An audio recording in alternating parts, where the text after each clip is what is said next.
in the community. That's what the referees, state troopers of sports.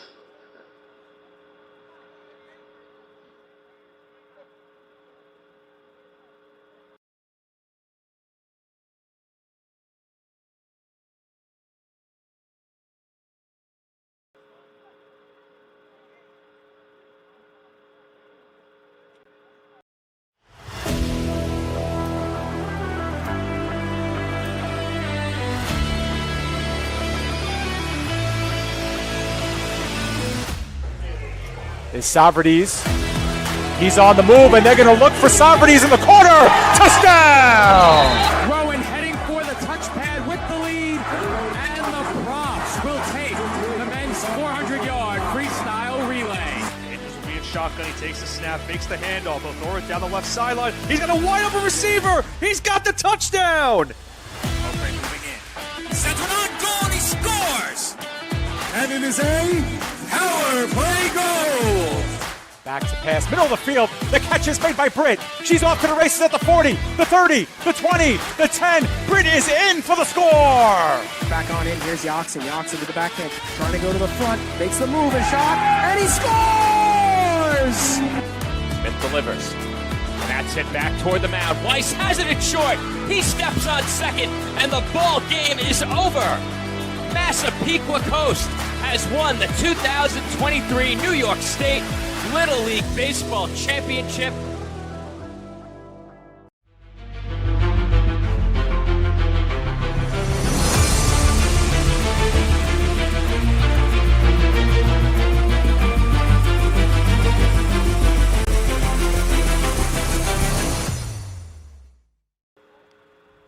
Live from the Joseph St. Lawrence Sports Complex in Torn Valley, PDF Sports Network welcomes you to New York Bears football.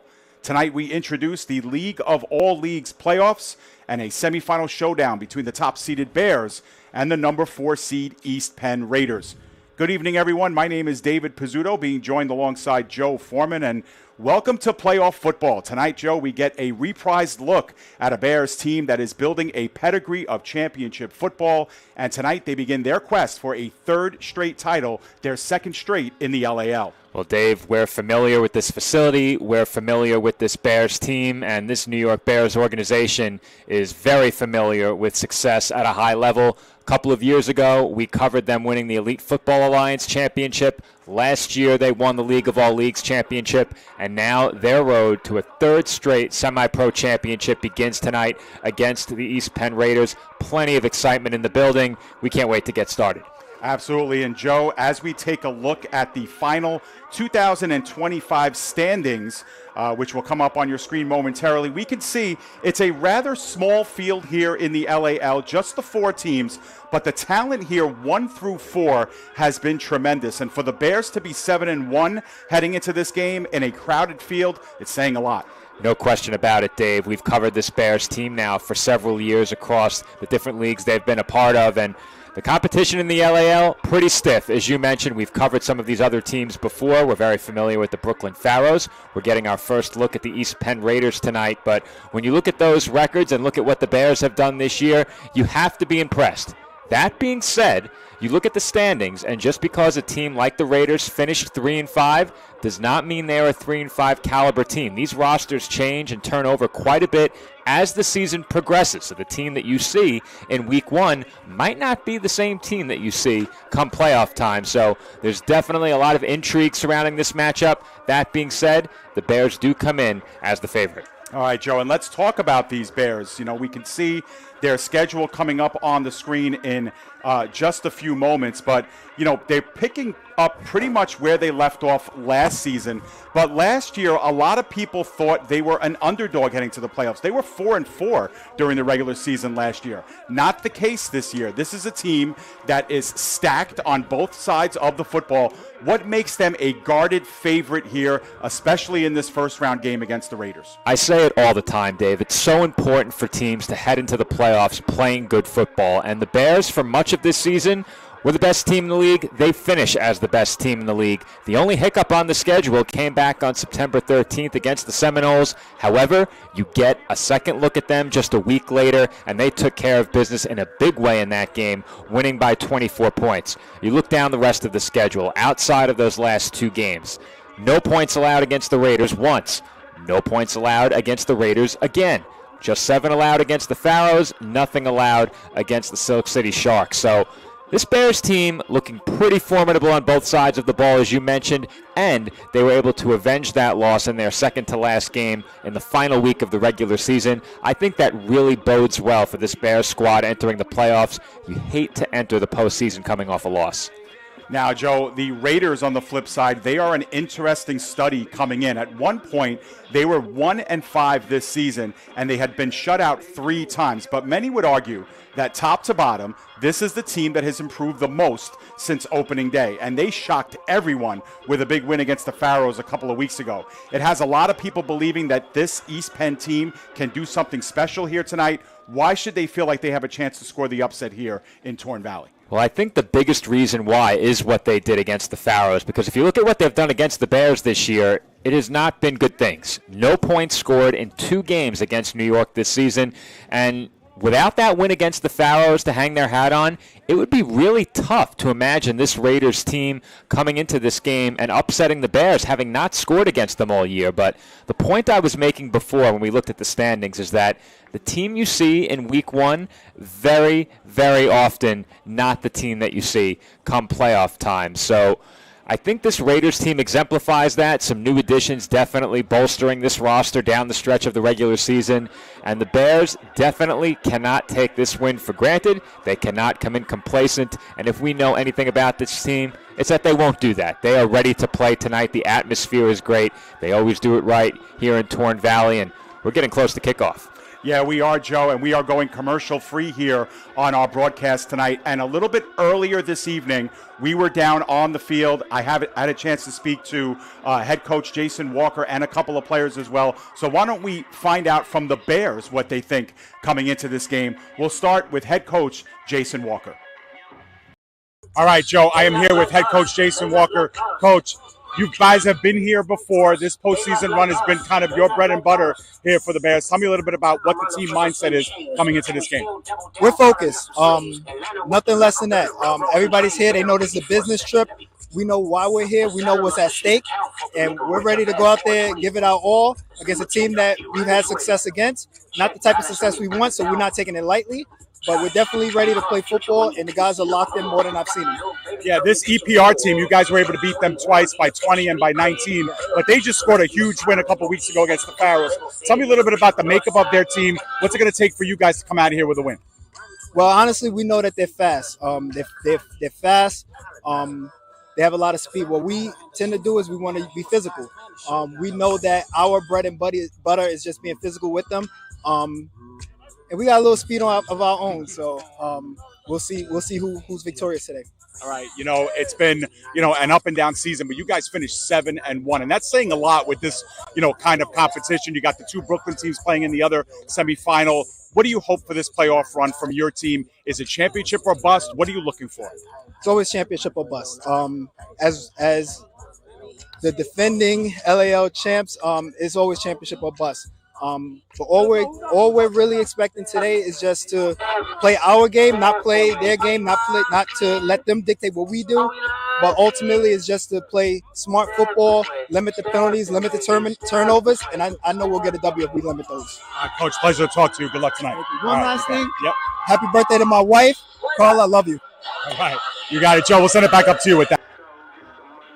All right, always great to hear from our coaches here, and Jason Walker, one of the best that there is, looking for that three-peat. We went on the coaching angle to the offensive angle. We caught up with offensive lineman Robert Dorn, who we might see on defense as well.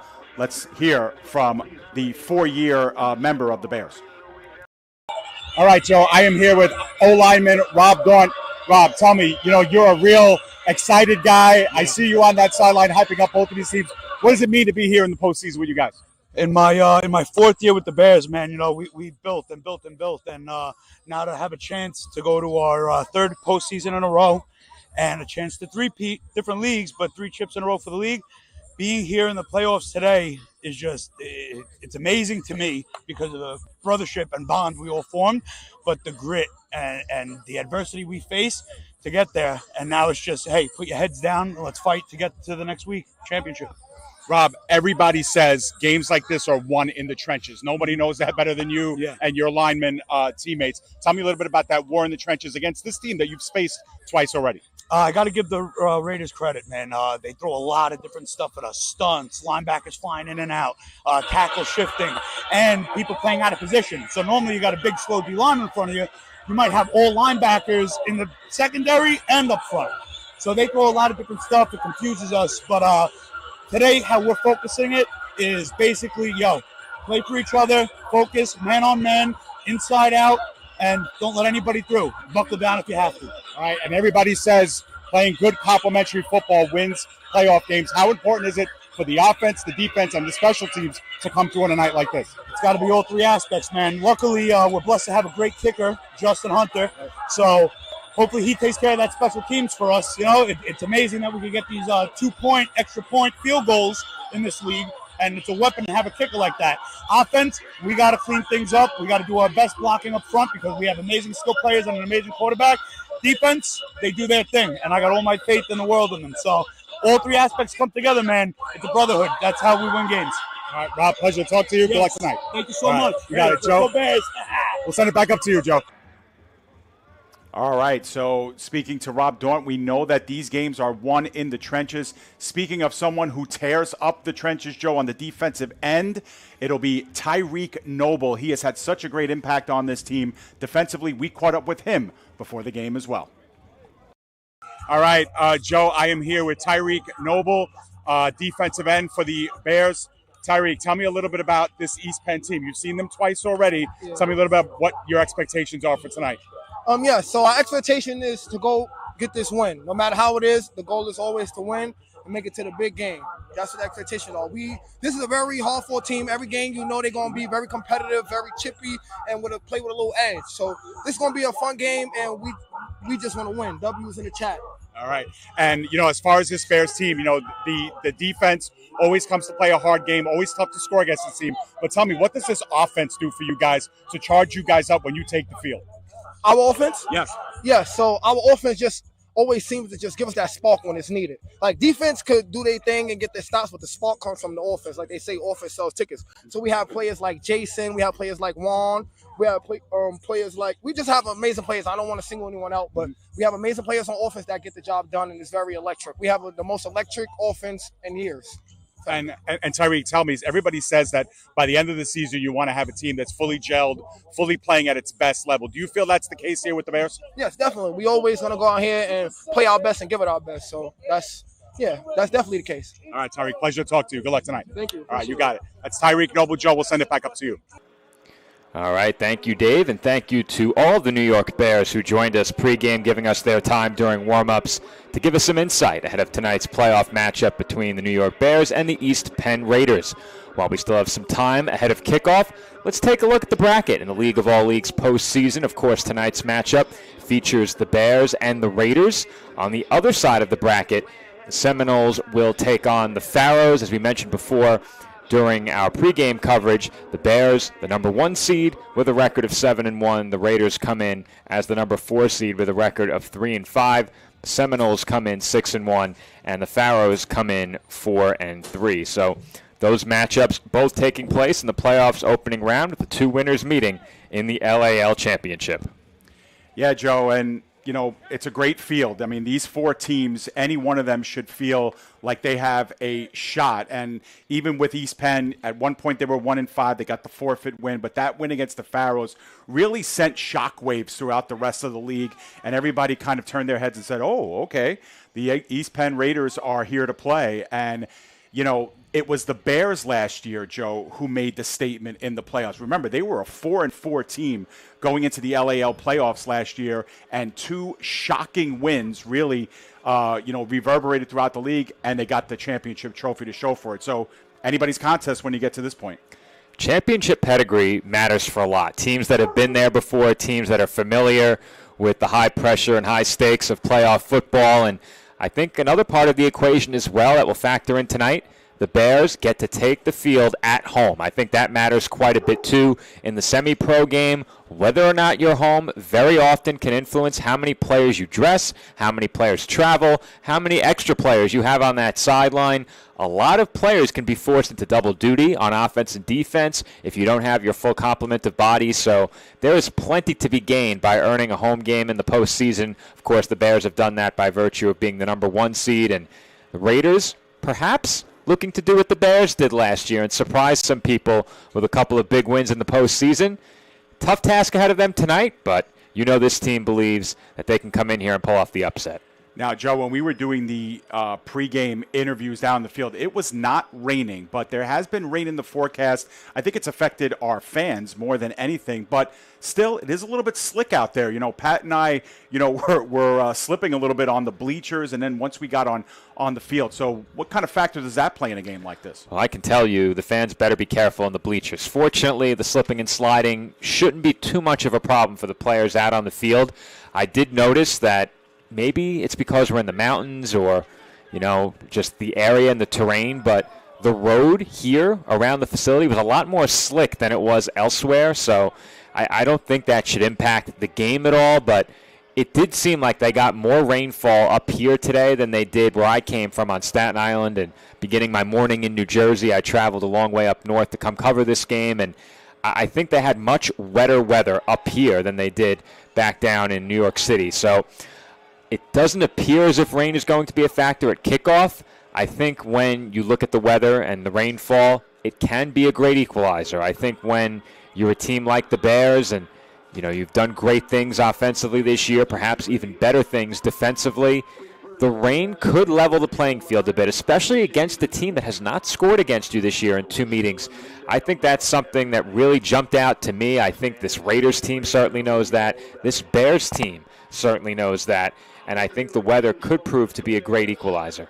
Yeah, it sure can. The Bears did win the coin toss, and they elected to defer, and so East Penn will get the ball first, and so we'll get to see if they could set a little bit of a tone offensively, Joe. It was something that they were not able to do during the regular season. We flashed the scores earlier, but 20-0 and 19-0 were the two finals between these two teams. And, even though those are lopsided scores, Joe, it's enough if you're East Penn to say, look, if we could make it a 1-score game in the fourth quarter or keep it at 2 scores and just be that one play away from making a big one, we can be in this game. Let's pause just a moment for the playing of our national anthem, and when we come back, we'll have kickoff here live from Torn Valley.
Well, it might cost us a copyright strike, Joe, but the undeniable sound of Whitney Houston and the famous Star Spangled Banner. A beautiful rendition, and it's moving every time you hear it. But that might have to come off the. Oh, it certainly will. It certainly will. Broadcast, so we hope you enjoyed it live. But later on, that might get muted out. But Joe, here we are. It's playoff time. Another year of semi-pro action here in the summer. This time we kick off with the League of All Leagues, and it was a playoff tournament that was turned on its head last year, and East Penn looking to do the same in 2025. A lot of intrigue around this matchup, as I mentioned earlier, and I think the big storyline from the side of the Raiders coming into this game is you have a chance to do exactly what the Bears did last year, as I mentioned before. You come in here, shock the Bears on their home turf, all of a sudden you're in the league championship game. Again, much easier said than done for this Raiders team, but you said it. One of the most improved teams, if not the most improved team in the league from the start of the season to the end.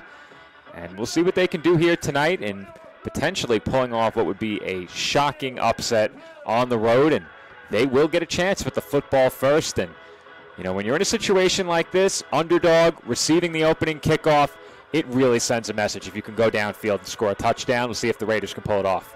Yeah, one thing that was mentioned by Robert Daunt was how good of a kicker Justin Hunter is and how much of a luxury it is to have a kicker. Because remember, in the LAL, after a touchdown, if you kick, it is worth 2 points. If you run or pass it in, it's worth 1. So that could be a big effect in this one as well. And Hunter, of course, will get us started. Back deep for the Raiders will be Rajadan Love Wilson and Trevin Perez Tucker are back deep, although it is Wilson who is the deepest of them all. And we say it all the time, Dave. Can't take anything for granted on special teams. Don't overlook that facet of the game. Line drive kick. It is allowed to find turf at about the 12 and ends up with Wilson at the 5. He's past the 20, gets a couple of blocks, but is met by a wall just outside the 20-yard line. The Bears get in there en masse, and East Penn will have it 1st and 10 inside the 25. Not much room on that return. The Bears do well to make the tackle around their own 20, or I should say around the Raiders' 20-yard line. And I think typically that is far worse starting field position than we're accustomed to seeing to begin these games. And I think if you're the Bears, you have to be feeling pretty good about where your defense takes the field for the first time as they respot the ball just beyond the 20. It was initially spotted just inside the 20. Right. So we'll get a good look at what East Penn wants to do. This is a team that we have not seen at all this season. We actually saw the Bears once before, back when the Jersey Sharks were a member of the LAL, and we had a Jersey Sharks home game against the Bears. That one ultimately scored a forfeit in favor of the Bears. But, you know, the Bears have so many weapons on offense, Joe, and, you know, it's a luxury to have because usually at this level we see a lot of teams either heavily reliant on the run game or heavily reliant on the pass game or on the run game of your quarterback. And for East Penn, it's going to be a little bit like opening Pandora's box, at least for us, because we haven't seen them.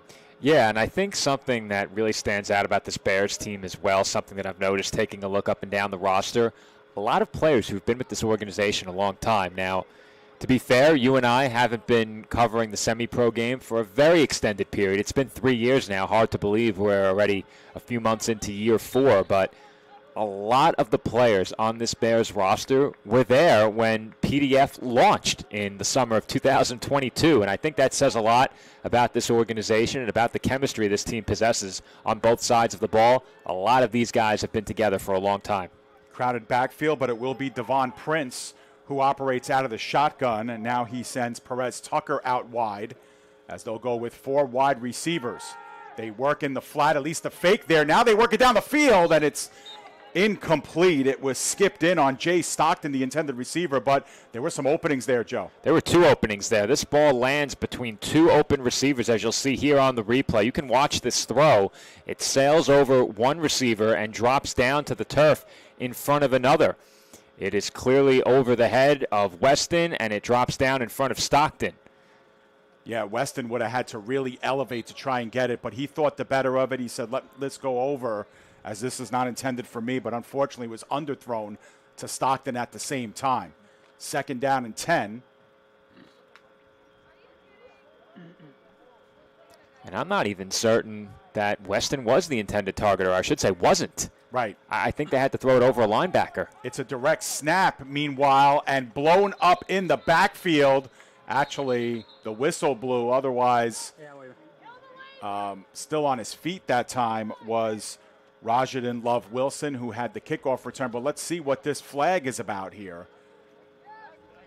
And they're going to have a little bit of a discussion first about it, but it'll be an interesting decision if it's against the Raiders, whether or not the Bears will even enforce it. Yeah, the flag did not come out early. It came out in the middle of the play. So you would think that the Bears, if there was a penalty there. Well, they're moving the ball up, Joe. Yeah, if the Bears had a penalty that had gone against the Raiders, the Bears would decline it. But you're right, they did move the ball up, and whatever the call was, it's first down. Yeah, the sticks haven't moved yet, but now they are. So, yeah, it's going to be a 10-yard penalty and an automatic first down. So, not a bad trade-off for the Raiders, who went backwards on that last play. Get a reprieve here, and Prince will go back to work here. A little bit of movement here by the end, and that's going to blow the play dead. I thought the receiver here on the near side, Kavan Hope, went offside, and then there was some interior movement as well. Yeah, we'll get a look at it slow down just a bit, but they're going to back this one up 5 yards. And we'll see if we can spot the reason why here on a quick second look. This one not slowed down much. Maybe have to back it up a bit more, but it's a 5-yard penalty against the Raiders and a 1st and 15. Yeah, and, you know, one thing that we speak about, Joe, when we have matchups like this where there is a marked favorite and a heavy underdog is if you're the underdog, it's really going to be hard if you're beating yourself. And pre-snap penalties are something that you put in that column of beating yourself, and that's something that, you know, head coach Billy Minnick and the rest of his team here are going to try to, you know, scratch out here and not make too many self-inflicted penalties and turnovers, things of that nature. Back got started a bit early on that last play. That's where the flag came in.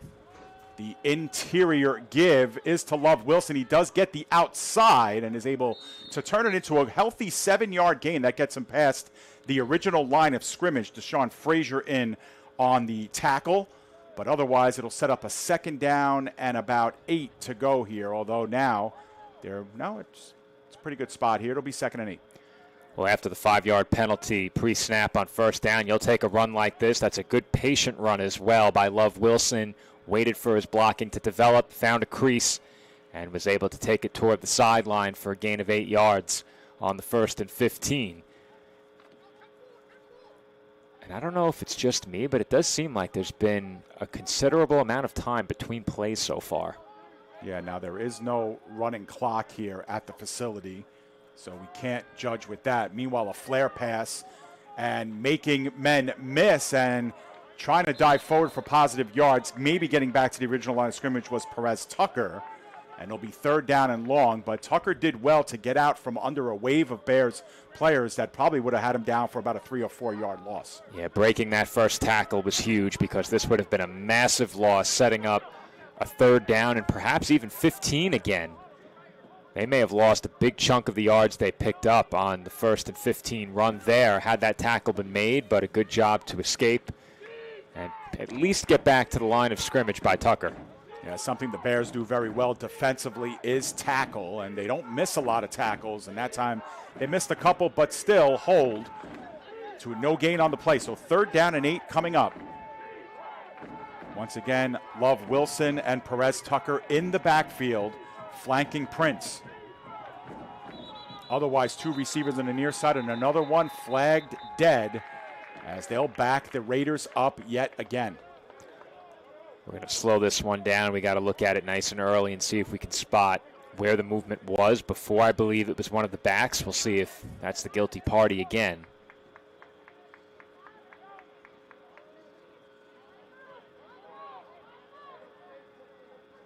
Oh, it's the right tackle, Joe. Just a little bit of a head bob. It could have been the tight end as well. Just not sure if that was the tackle closing the end there, but it sets up a 3rd and 13 now. So the Raiders forced into being a little bit more one-dimensional here on a play like this. And we'll see if the Bears decide to bring some pressure here, which they probably don't need to. This is a team that gets home with 4 guys. routinely, especially when you have guys like Gerard Revange on there. Deshaun Frazier's right in the middle of things. And, of course, Tyreek Noble lined up just over the center. The fake, and now scrambling out is Prince. Prince trying to make men miss, and he's going to get bottled up and taken down for a loss. Noble was the first one in on the play, and they were finished off by a host of black jerseys. Well, that was a real test of grip strength for Prince. He had that football being carried very, very loosely with a lot of defenders closing in, as you'll see here on the replay. The throw fake neutralized the rush for a moment, allowed him to get the edge, but 2 more Bears, 3 more Bears, 4 Bears waiting for him as he tried to run it. And he's very fortunate that he was able to hold on to that football because there was a lot of traffic in the area. Yeah, Joe, and on the replay, we couldn't really see the wide receiver routes materializing, and there was really nothing underneath for Prince to opt out to. As the Raiders will line up in punt formation. Don't know who the punter is, as that jersey number is tucked all the way into the shoulder pad, so your guess is as good as mine, and I've got the binoculars, too. I couldn't pick it up. Check the shoulder. Check the shoulder. That might be a number 2. 2 bunched up for me. Yeah, looks like it could be 2, in which case it would be Marcus Weston, one of the intended receivers, maybe on the first play of the game. 2 men back for the Bears, including Jason Sisson Jr. on the near side. Either way, they should get the ball back in very good field position, a benefit to deferring the kickoff. Good snap. Weston gets into a good punt here. It's sky high and taken by Sisson at the 45, but he's got some room to roll. Actually, that was Christian Grizzle who gets powered out of bounds at about the 43-yard line, but the Bears are going to have it inside Raiders territory to start here on drive number 1 for them. Well, it looked like Grizzle was going to have a lot of room on this return when he received that football, but it was a good job by the Raiders to stay home and make sure this return was contained along the sideline. You can see it here. They forced him to the outside, didn't allow that cut to the inside because he's able to break that the other way.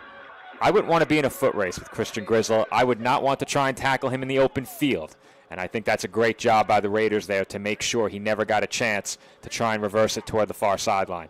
Yeah, so the Bears defensively do a good job on their first drive, essentially a 4-and-out after a penalty gave the Raiders a first down on that drive. 3-and-out from there, get the ball back, and let's see what they can do offensively here. A team that has beaten the East Penn Raiders twice in this game, but we're going to have a timeout. It was called in the direction of the Bears, but I thought the Raiders actually called it. They signaled Raiders. They did? They did on the far side, yeah. Okay. So the Raiders call for time as they didn't like what they were looking at, and they might have had some personnel issues coming in and out. Now a couple of players with their helmets off, having some words down there as well. And some players have to be separated from each other or the coaching staff. So not a good look for the East Penn Raiders here on, ahead of their first defensive play. Yeah, it's a bit surprising to see that in a situation where the game is still scoreless. I mean, there hasn't been anything that I'd consider egregious that's happened yet that could spark a confrontation like that, or at least some heated words. But you never really know what's going on in the huddle, what's going on the sideline, and of course for us there's no way to speculate what could be going on beyond what we see on the field. Either way, it's a short discussion. The Bears offense back out there, 1st and 10 in plus territory on their first possession of the game. And Joey Ward starts at running back with Rodriguez in the backfield. This is a team with a lot of running backs on its roster. They do it by committee, and now they work it on the end around to Petty. Petty's going to throw it, and downfield, Grizzle has a step. The pass was a little bit underthrown. It's still up, and it finally lands harmlessly to the turf. But that play, a lot to unpack there. Joe Petty made a great play, but unfortunately that ball hung up there a little bit too long. We need a frame-by-frame analysis on this one, Dave. They hand off. They fake the handoff, they pitch it, and then Petty underthrew it just a bit. That's such a tough throw on the run. Now, my question is, was the pass deflected or did it hit the target in the helmet before popping up in the air? Really tough to tell. A chance for an INT and a reception off of that deflection. So much going on down the field, and the Raiders can exhale after that play. Yeah, and I think it was a simultaneous kind of hit there between the ball hitting the receiver and the defensive back getting there as well. Now the give is to Ward. Ward powers, pass left tackle. He's down the sideline. He has a step. Can they catch him? They cannot. Joey Ward to the house. 6-0 Bears. Well, a really exciting first play that ended up an incomplete pass and a dynamic play on snap number 2. We'll get one more look at the big run by Ward. He broke a tackle early in this play, and after that, the Raiders did not get a second chance to bring him down. Huge hole off the line of scrimmage. One chance to tackle him there. They would not get a second opportunity as Ward takes it the distance for a touchdown, and the Bears jump out to the early 6-point lead. Can't ask for a better start than that on the ground. Absolutely not. 44 yards. Joey Ward takes it to the house. We mentioned the running back by committee that this team employs, and they elect to go with him to start the game as they have most of this season, and he rewards them for it. And now, Joe, the extra layer here that is pretty unique to the LAL, at least in this region of semi-pro football. When you kick the point after, if you will, it is a 2-point conversion, not a 1-point conversion. So the Bears are essentially going for 2 here. It's a bit of a longer kick, too. Right, at the, I guess, the NFL line. Yeah, this is the NFL line. Yep, 32 yards. East Penn saying there was movement, no whistle yet. Hunter, right-footed kick. Gets into it. It is a line driver, and it is no good. It was wide left, Joe, as it hooked. And the Bears will have to keep it a 6-0 lead. But they check a box offensively. Now, there was a flag down right in the East Penn Raiders secondary, or right behind their defensive line. So we'll have to see what the result of this is. Maybe it'll give the Bears another shot. Oh, he tried to jump over in the middle. So I think it was a leverage call. And if that's the case, the Bears can move it up and go for 2 again. Yeah, I think that's leverage. He used the long snapper to help propel himself up and over. So I think that would be the call. Flag remains down on the field. The officials are still discussing it.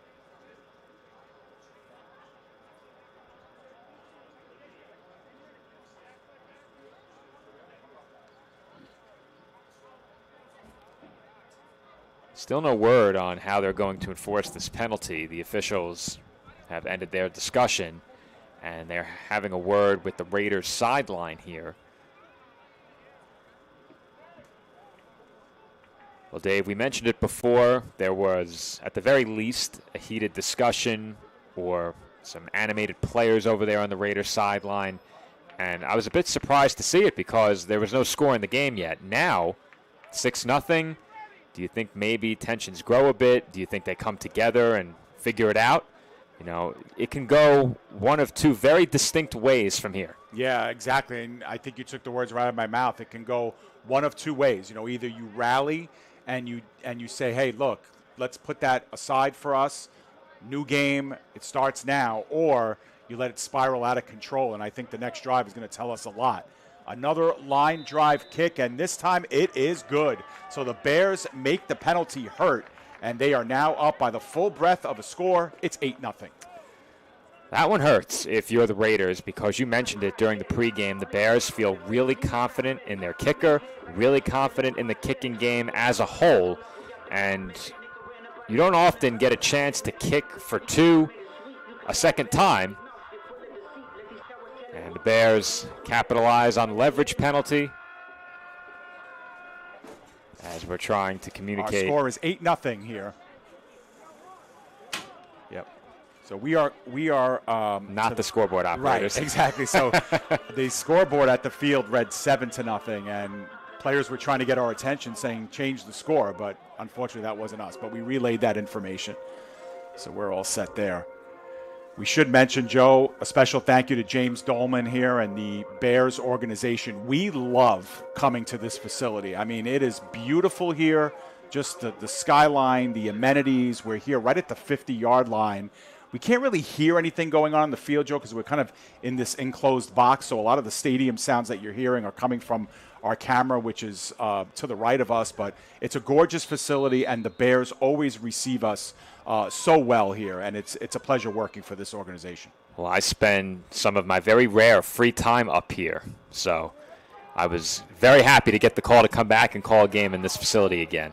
Partial muff on the kickoff, but taking it and landing it up the field to the 30 are the Raiders. Ball came out a little bit late, but that was gathered by Robert Kusar. And the East Penn Raiders will start at their own 30. It was a massive, massive block on this return as well. You'll see it here on the replay in the middle of the screen. Oh, right wow. there. That's a huge, deep leader. Huge block. And even if it doesn't have a big impact on the return, those kind of plays, they send a message. So if you're the Raiders, you can expect the Bears to respond in kind when they get their chance. But sure, it won't matter much if this Raiders offense can't find the end zone against the Bears, still looking for their first points against New York this season. So they have an uphill battle. This is their second offensive drive. They did have the one first down on drive number 1 via penalty, but they weren't really able to move the ball well. And a big product of that was a couple of pre-snap penalties that kept moving them backwards after, pretty decent gains. So we'll see if the East Penn Raiders can string together a couple of positive plays in a row here and get themselves back involved. Remember, they have not scored against the Bears this season through 8 quarters. 20-0 and 19-0 were the finals during the regular season. A fake down low, and now Prince looking to run with it himself, but he's going to get bottled up. They look to rip the ball out, but it's going to end up a 2-yard loss after all of that. And, Prince looked for option 1, not there. Option 2, not there. And when he tried to tuck it down and run, Joe, nothing happening. I think the part of this play that makes me wonder is how many of these fakes are by design. I think they just read the intended swing screen pretty well, and it effectively took away any options that Prince had to do anything with the football. I think it was a design fake to the back, followed by the swing screen, and Bears were all over it off the edge of the line. Yeah, and I think Love Wilson, too, fell on the play as well. After the fake, he went wide left, and he kind of either slipped or fell, and he was not the option that Prince was looking for. 2nd down and 10. They run the sweep now to Perez Tucker, and he's going nowhere. Now he reverses field. Can he get the blocking? Lots of flags come down, and he ducks under a big hit. It was going to end up a loss of about 1 anyway, but this one's coming back. Let's see if we can spot where we would assume a hold occurred. As when he reversed field, I thought he had a chance to make something special out of this play. He breaks the tackle along the sideline, did not step out. Yep. Well, there it is. Yep. It was wasn't necessary. The guilty party was Victor Cabrera, number 76, and the Bears have elected to enforce the yardage backwards, so they're going to back the Raiders up here. So that would be about a second, and no, they haven't. It's 3rd down, so 3rd and 12. Okay, well, they are moving the ball back. Okay. Oh no, maybe not. Oh yeah, now they are. They're moving the ball back. Right. Okay. So it's 10 yards back from the spot of the foul. That occurred well behind the line of scrimmage, so it's going to be closer to a 2nd and 27. Yeah. I mean, they are backing this one up big time. It's a 2nd and 30. Yeah, exactly, because it's at the ball spotted at the 10-yard line. The yard line to get to is the 40, and it's 2nd down and 30. Well, we mentioned before how the penalties derailed the first drive, or at the very least contributed to it for the Raiders. I don't think you can see a penalty derail a drive faster than that last one. Sure. And again, it's on a play that you're trying to extend because the Bears are in your backfield and just not allowing you to really get anything going up the field. And now we have another flag, actually another couple of flags, and we'll have to see what the result of this one is. Obviously pre-snap, and the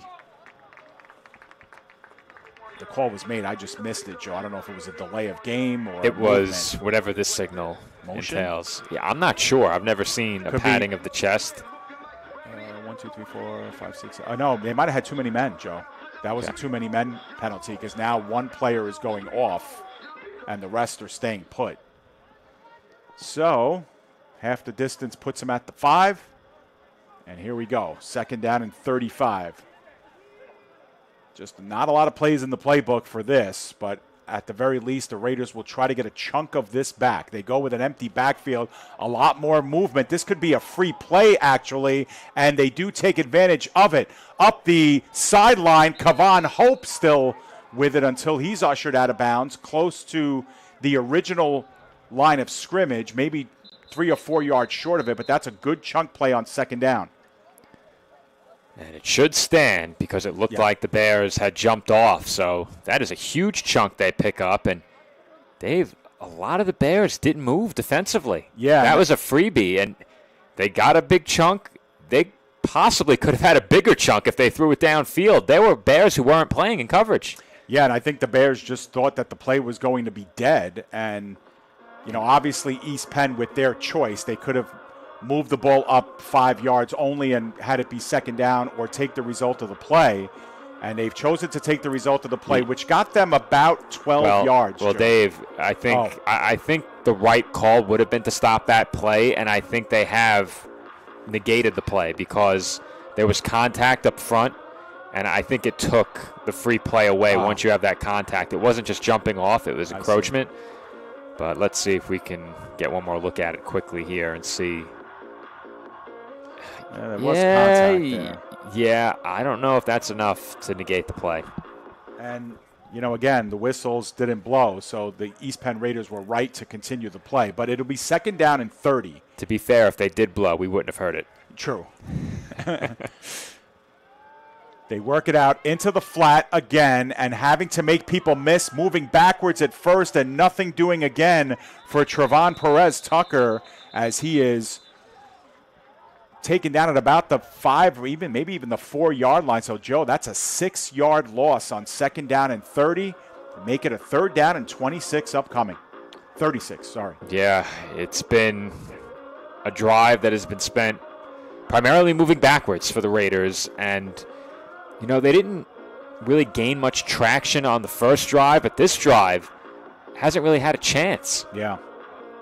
Part of it was the penalties, but there were negative plays in there as well that did not have anything to do with the penalties. So, obviously some things to clean up for the Raiders offensively, but even more so than that, giving the Bears field position in plus territory once already, you're almost certain to do it again here. So many Bears had an opportunity on that play, but Quatrell Huffin, number 11, was the final guy to come in and make that tackle. 6 yards behind the line of scrimmage. Third down and 36 here. One in the backfield, and it is going to be a run right up the middle, looking to get to the sideline, and getting it is Love Wilson. He is shy of the 20-yard line, obviously way short of a first down, but he gets about 15 yards on the play and gets them some breathing room at the very least for the punt here. It'll be 4th and 21 coming up.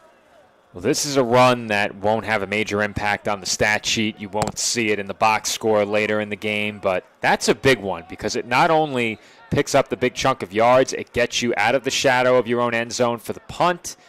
Maybe it gives you a chance to pin the Bears in their own territory at the very least. A great punt. Maybe you pin them back a bit, but you're going to need to come through on special teams with a big-time kick here. Otherwise, the Bears are probably taking over in plus territory again. Did have a New York Bear go down on his own on the play, so that stops the clock here for the official timeout. Now, there is no running clock in the facility here, so we don't know how much time is remaining in this first quarter and as the game goes on. Joe, the other semifinal going on tonight is a pair of Brooklyn teams. They don't have to travel very far for that one. The Brooklyn Seminoles and the Brooklyn Pharaohs, they played. They had 2 games scheduled during the regular season. They only ended up playing the one because the last game of the season was supposed to be those 2 teams against one another. That's why those 2 teams have played one less game. Knowing that they would have had to play in the playoffs, they decided to forego the final game of the season and just line up here for playoffs. But that should be a really good game as well against 2 teams that really know each other well. In fact, some players have been shared between those 2 organizations in the past. Well, you know what they say about familiarity. Breeds contempt. Contempt, correct. Breeds contempt. Certainly a rivalry game in Brooklyn, and very curious to hear how that's going or how it ends up. Maybe we'll get some word before we sign off tonight, and we may know our championship matchup before we leave the facility this evening. But the Raiders set to punt here as the injured player was helped off the field. There's a 4th and about 21. Yeah. So Weston had a pretty good punt the first time, but because of the, resources for the, protection, they didn't really get down the field well, and the Bears got a really good return on it. This punt is sky high. It's not going to get a lot of distance here, but it does take a Raiders bounce. The Bears step away from it, and they'll have to start this drive on their own end of the 50, but close to that midfield stripe. They'll get it 1st and 10 at their own 47-yard line. Well, I think if you're the Raiders, given where you were 2 snaps ago, you'll take that. Yeah, absolutely. You will certainly take that because they had the 3rd and 36, picked up a big chunk on the ground, got them out of the shadow of their own end zone, and they do pin the Bears on their own side of the 50 at the very least. Now, if they break off a big run, then it doesn't loom very large over this Bears offense. But I think it's going to be tough to really shut down the Bears' run game. You have to find a way to contain it. The hole on that run by Ward on the opening drive, massive. And when you put a defensive back or even a linebacker on an island moving laterally trying to make a tackle, it's really tough to make that tackle on these talented backs in the open field. And once Ward got away from one defender, no other defender impeded his path to the end zone, as it looks like they're backing the Bears up here. 20 yards, Joe. So that punt was down at the 47. Now the new spot is the 27, and I don't know any 20-yard penalties, Joe. So you got me here on this one, unless they just put 5 extra yards on there. But how about that? It turns out to be, with the penalty, a 54-yard punt on a punt that maybe went 20 yards in the air. So that is a huge break for the Raiders here, and we'll see if their defense can take advantage of it. Rodriguez has not had to put the ball up here, and why would they when they had so much success on the ground? And Ward breaks another tackle and powers forward for a gain of 9 yards on the first play. Looked like he might have been dead to rights at the line of scrimmage. Instead, turns it up the field. Well, I certainly thought so when he took a couple of hits at the line of scrimmage, and I don't think those rival the hit he took at the end of this run as well. There's a nice hole on the left side. 1 hit, 2 hits, breaks free, and there's a big hit number 3 to bring that run to a close. Still a great run and a pickup of 9 on first down. You'll take that every handoff, and I think if you open up the kinds of running lanes that we've seen the Bears providing their backs early in this game, you're going to have a few more runs like that one. Raiders need to find a way to win at the line of scrimmage and close some of those rushing lanes. And on 2nd and 1, you can afford to gamble on a play like this. They decide not to. Instead, they power up the middle. First carry of the game for Justin Malik, and he powers forward for a first down. Needed 1, got 7. Another big hole on this carry. You'll see it here on the replay. This Bears offensive line winning the battle in the trenches right now. Look at that hole. Yeah. I mean, you can take that ball anywhere you want when you're running through a gap like that. And as a back, it doesn't get much easier than that. Those are the kind of holes you love to see. And one move, one cut, and that might be enough if you make a man miss to take it to the house with that much green in front of you. Yeah, the Bears have the spoils of so many different interchangeable parts, Joe, as I think we have the end of our first quarter coming up here. Let's see if they lift that ball in the air, and I believe that they will. And indeed, we are at the end of the first. So 15 minutes complete here in Torn Valley. The Bears have the only score.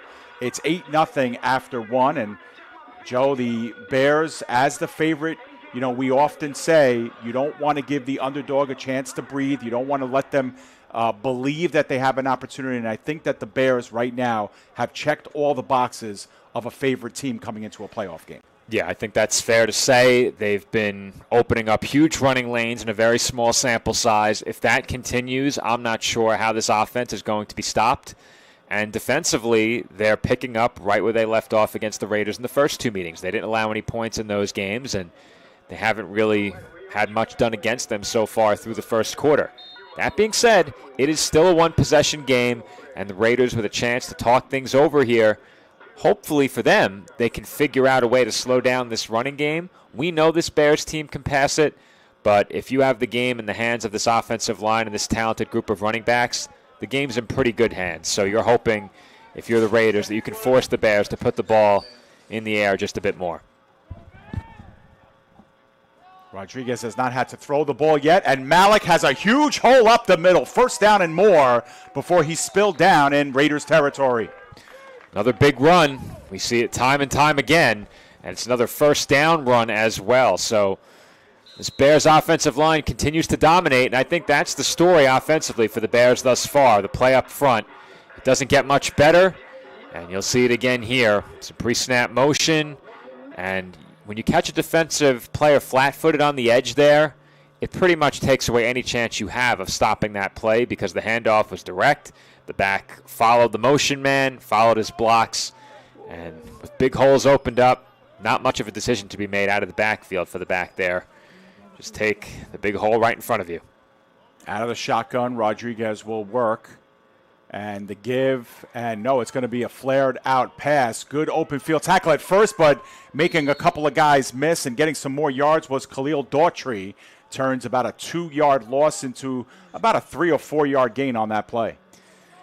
And we said it before, a chance to break the first tackle and make a big play.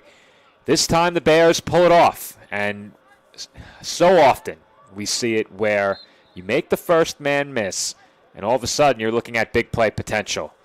Not necessarily on that one, but if you're the Raiders right now, a tackle for a loss on first down is a really big play for your defense, trying to get off the field and keep this a one-score game. Bears didn't let it happen. Jay Stockton did nice to get, involved there, but missed the tackle ultimately. This is Malik again, now runs off guard right and powers forward for a gain of about 3 or 4 on the play. He'll be 3 yards shy of the first down. And you mentioned the war in the trenches, Joe, and just optically, just for the human eyes, the Bears just have a lot more size than the East Penn Raiders up front, really, with the exception of number 42, Keenan Walls. East Penn just doesn't have, a lot of physical size there in the middle of the defensive line. Yeah, it's really tough when you're going up against this Bears offensive line any week, but when you're looking at the size disparity that we've seen in terms of pounds up there at the line of scrimmage, you can definitely notice a big difference. And now the give for the first time underneath to Daquan Brown, and he powers forward for a first down. Now, there was a late flag that was thrown in the Bears' backfield as well. I'll keep my eyes planted here. It is a hold against the Bears, so they'll back things up here, and it'll be 3rd and long coming up. But that's the first carry of the game for Daquan Brown. And I think there it is, yep. And the backfield. No question about it. And now the Raiders have a really big opportunity to get off the field, and I think there's a good chance that if the Bears don't pick up any yards, they will punt. If they get, let's say, halfway there, 2/3 of the way there, then I think that you probably consider going for it, even with the Raiders struggling to start this game offensively. We'll see how close they get and if that decision arises. Either way, Rodriguez is by himself in the backfield, so certainly signs point to a pass here on this play. There is some movement, and this will be a free play. They'll go up over top, and actually the play was whistled dead.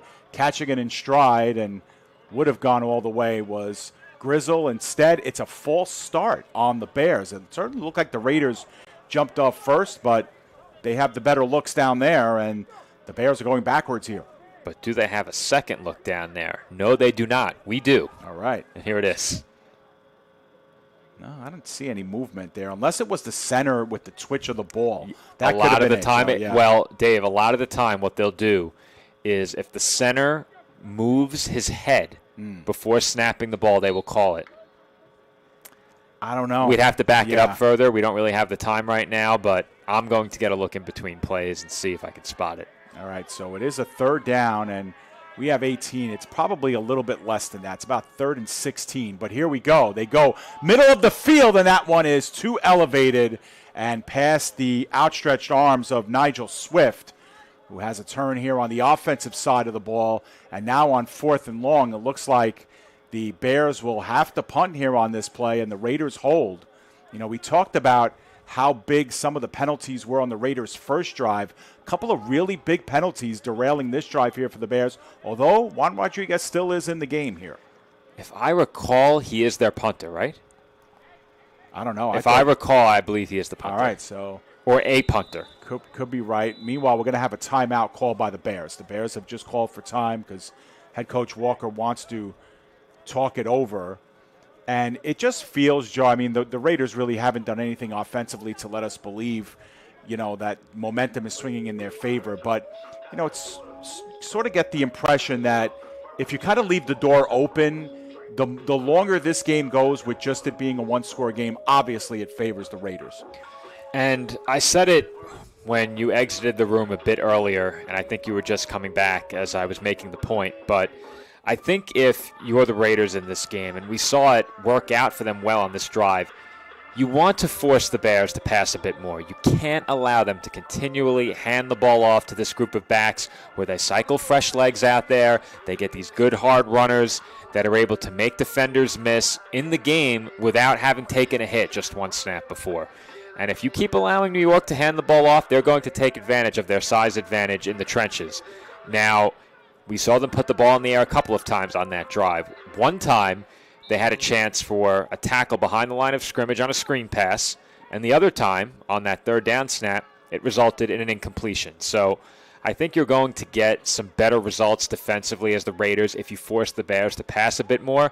And that's not to say this Bears passing game isn't dynamic, because it is. Meanwhile, the Raiders send heavy pressure on Hunter, the punter, and meanwhile, the ball is left free to roam, and it lands at the 13-yard line. So a 38-yard punt, no return. And once again, the Raiders will have to start inside their own 15-yard line here. It'll be spotted at the 13, but they'll have to show what they can do offensively here. They really haven't mustered much. And again, penalties have really cost them as well. That's been pretty much the, dominant word so far in this first quarter plus for the Raiders is they've really worked backwards just as much as they've worked forward. Yeah, and I think if you're the Bears looking at that last drive, it's disappointing that an issue that was such a problem for the Raiders became an issue for you. And, this team is not accustomed to making those kinds of mistakes on a consistent basis. And, Coach Walker's not happy about it. But I think when the Raiders are giving you a lot of yards back via penalty, when they're in possession of the football, you can't afford to then go and give those yards right back to East Penn when you're in possession of the football. Make this defense for the Raiders stop you. And so far, anyway, without the assistance of penalties, they haven't shown the ability to slow this offense down. We'll see if that changes. But I think they say it plenty. I'm not sure if I believe it, but sometimes they say your best defense can be a good offense. Sure, absolutely. I don't necessarily believe that, but Raiders looking for something on that side of the ball. Certainly when they score, that's one of the keys. As they power forward here with Perez Tucker, who's been one of the featured elements of this offense, pulling forward for a gain of about 3 on first down. Well, we've seen on the early downs the Raiders primarily looking to run the football. We had on the last drive an attempt to fake the run and then throw, but predominantly they've looked to run on the early downs, and they have had some good runs in this game. I don't expect them to get away from it. I don't think they should get away from it. But this Bears defense also has to know that. This team's come out. They've looked to run the football. Okay, we'll make you throw it. Once again, they work with 3 in the defensive backfield as they have pretty much the entire night. Another give once again to Perez Tucker. Makes one man miss and is powering forward past the 20. And we'll see if forward momentum got him past the first down marker. It looks like he might have. They were very close to a first down, and they will give it to him. Yeah. 1st and 10 coming up. But he had some help from his friends on the offensive line there, or perhaps even some help from a couple of Bears who carried him across the line to gain. You'll see it here on the replay. He gets lifted off the turf and carried across the first down marker. Look at that. And I think it was mostly his own offensive lineman along with some help from one Bears defender in that mass of bodies. But it's a first down for the Raiders, and that's as efficiently as they've picked up a first down so far in this game. Yeah, either way, Perez Tucker has been awfully busy here as we get more movement. And again, it's in the backfield, Joe, which makes you scratch your head a little bit too, because, it's kind of like the trio back there. Love Wilson and Prince and Perez Tucker. You'd like to think that they'd be more in unison there, but looks like Perez Tucker got off to a little bit of a stall. Looks like they all did. Maybe the I snap think the was snap just was late. Yeah. I think the snap was late on that one. But to your point, earlier in the game, there was definitely early movement in the backfield. It's like our camera got a little bit of a slight tint to it there. It's got that cool tint. Yeah, I don't know. We'll have to. I'll take a look that. On the next punt. I'll go out and take a look. Yeah, something changed. It's awfully blue outside. Yeah. Well, we'll take a look at that. Might have been some kind of button we pressed on there, but we have a pitch now in the backfield and unable to make guys miss. Once again, Perez Tucker got the pitch from Prince. A little unorthodox there, kind of like short-armed it there, Joe, a little bit. And it'll be second down and long. That is right, second and long. Yeah, second and long coming up. Yeah, and I think this is what happens when you're faced with a defense that is so capable up front and they know you're going to run the football. And even on a first and 15 following the penalty, they still look to run it there. They had some success, back-to-back plays on the ground that picked up a first down. And just like that, it's 2nd and 18. And once again, Dave, it's, a big part because of a penalty. It moved them back 5. And when you're a team looking to run the football, a 5-yard penalty, even on first down, that can really set you back offensively, especially against a team like the Bears that is so formidable up front. Yeah, we say it all the time, just about every level of football we cover as well. Prince looking down the field. This time does have a little bit of time. A laser shot, and Isaiah Berrios-Smith picks it off. It was thrown almost directly at him. That ball had a lot of heat to it, but the Bears are taking over inside the 40-yard line of the Raiders off the turnover.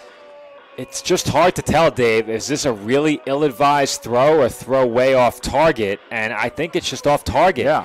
Over the middle, he had a man coming open. That was Kevon Hope on a crossing pattern. He was certainly there. I'm not sure if he was the intended target, as it appears that we've returned to our normal coloring. So what I'm thinking, Dave, is that something at that end of the field. Yeah, it triggers it. Yeah, triggered, our lens to recalibrate and put a cool tint on let's hope that it does, last drive. Let's hope it doesn't again. This is a much better look here. Yeah, that was weird. Yeah, almost like a switch flip there. But we do keep our camera on auto setting, so it allows the numbers to look a little bit smoother here sometimes under these lights, but we'll keep our eye on that as we go. Meanwhile, 1st and 10. The Bears had it about this area of the field before they got into trouble with penalties. This is a screen pass to Sisson, and Sisson was able to get past the original line of scrimmage, maybe a yard or two, before he's rallied backwards by a pair of Raiders led by number 40, Achilles Kusar. Well, Dave, this is another play where the Raiders have a chance to make a tackle behind the line of scrimmage. And as a defense, you can only allow an offense to turn what probably should have been a negative play into a positive play so many times. And we've seen it now on more than one occasion. The Bears look to go screen, and I think that's success. That's a win for the Raiders. You get them to throw. You get them to throw behind the line of scrimmage. You have to make the tackle. And that's a tackle that I think the Raiders believe they should have made as well. Yeah, and the Raiders brought some extra pressure on that play as well. They only have the one down lineman, and now they bring in 4. Rodriguez, though, has a nice pocket, looking up over top and getting under it, but unfortunately could not make the play. I believe that was Grizzle on that side, Joe, and that ball was thrown. No, that was actually Daughtry who had it and was going down to the turf at the same time, and that ball just got jarred loose. Clean pocket for Rodriguez. All the time in the world, and a wide open receiver. All of the pieces necessary to make that a touchdown completion, except for the catch. Yeah, and it looked like a piece of Daughtry's equipment got kind of tangled up in the turf, and it was really that knee coming down, and that I think that cleat really getting stuck at the goal line that kind of made him go down a little bit awkwardly, kind of like he got splintered there at the very end, and that's what forced it. But meanwhile, here we go, another 3rd down. And long to go. 3rd down and 8, a long 8, short 9. They go with the run, and out of the pack is Ward, gets the 1st down. Bodies one defender and gets past the 10. Touchdown, Ward. What a run by Joey Ward. I can't believe they didn't bring him down, Dave. We'll get another look at it and see just how many defenders he leaves in the rearview mirror on this run. takes the handoff here at the line of scrimmage. Once again, big hole. That's the kind of confidence that this Bears team has right now, running on 3rd and 8. There's one broken tackle. Another defender trips over the first man. That Ward beat. And once again, he makes that first man miss. I would argue the first 2, as he did make a juke move at the line of scrimmage as well. But, man, has he been impressive in this game. The offensive line's done their job, and that is some play call to run it on 3rd and 8. No question they would have gone for it if they didn't pick up the first down. So nice. Let's show it twice. Yeah. It just makes defensive coordinators mental, Joe, when they see players who do not wrap up on the ball carrier. And that's just a shoulder hit with no arms wrapping around Joey Ward. I don't know if it would have mattered too much the way Ward was running downfield with that football, but that is a gorgeous touchdown. And get the official 36 yards on that play. And Hunter with a chance to make it 16-0 with the 2-point conversion here. Low snap. Hunter does get it up, and it does travel through for the 2 points. It's 16-0. We're going to go back to that touchdown run once more right here. And take a look at the line of scrimmage, Dave, or at least when you get a chance, we'll take a look. They had him again at the line of scrimmage and a chance to bring him down, but once again, the Raiders can't make the tackle, and, well, the rest is history. It's a touchdown, but, Dave, I'll run it back once more for you as you were assisting with the scoreboard next door. They had a chance right there to tackle Ward, and you had 2 defenders in the area as well, and they just couldn't make the play. At the very least, you can keep the drive alive for yourself defensively, and they just couldn't bring Ward down. They had some help, but you know, it gives you an idea, Joe, of just how much they believe in the run game when you're willing on 3rd down and 9 after you've thrown a couple of balls, one of which should have probably been a touchdown the other way on the drop by Daughtry, to then go back and follow it up with a run on 3rd and 9. It just goes to show how much confidence this team plays with, and when you got a guy like Joey Ward running the way he is, it makes sense. And they're up by 2 scores now here in the second. Yeah, I say it maybe a bit earlier than I should sometimes, but we're approaching that point in the game now with the Bears receiving the second half kickoff where you're getting close to now or never territory if you're the Raiders. I think there's still even just a slight margin for error perhaps, but certainly won't extend beyond this drive. End-over-end kick. It lands at the 10 and is taken there by the Raiders. It looks like this time it'll be Kavan Hope. Hope makes a man miss at about the 30 and turns it up to about the 37-yard line before the cavalry is there. And that's where the Raiders will take over, probably their best starting field position of the game. So maybe they have that working in their favor. But they're down by a couple scores here, and they need something offensively as we have a timeout on the field via injury. Yeah, I think that's Justin Malik who's down for the Bears. He immediately went face down on the turf, and one of the Raiders were waving over the trainers and coaches from the Bears sideline. But after watching that return and seeing what Hope can do with the ball in his hands, I really would have loved to see what he could have done if that pass found him on the last drive, the pass that was ultimately intercepted, because he had room to run. He was open across the middle. And I think the pressure and the collapsing pocket surrounding Prince forced the errant throw. Maybe an ill-advised throw, but still a really difficult situation for a quarterback with the pocket collapsing around him. Here's one more look at that play with our blue tint as they attend to the injured player.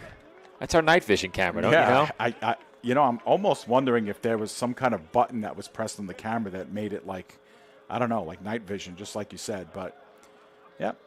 That's more like it. Here's a slow down look at it.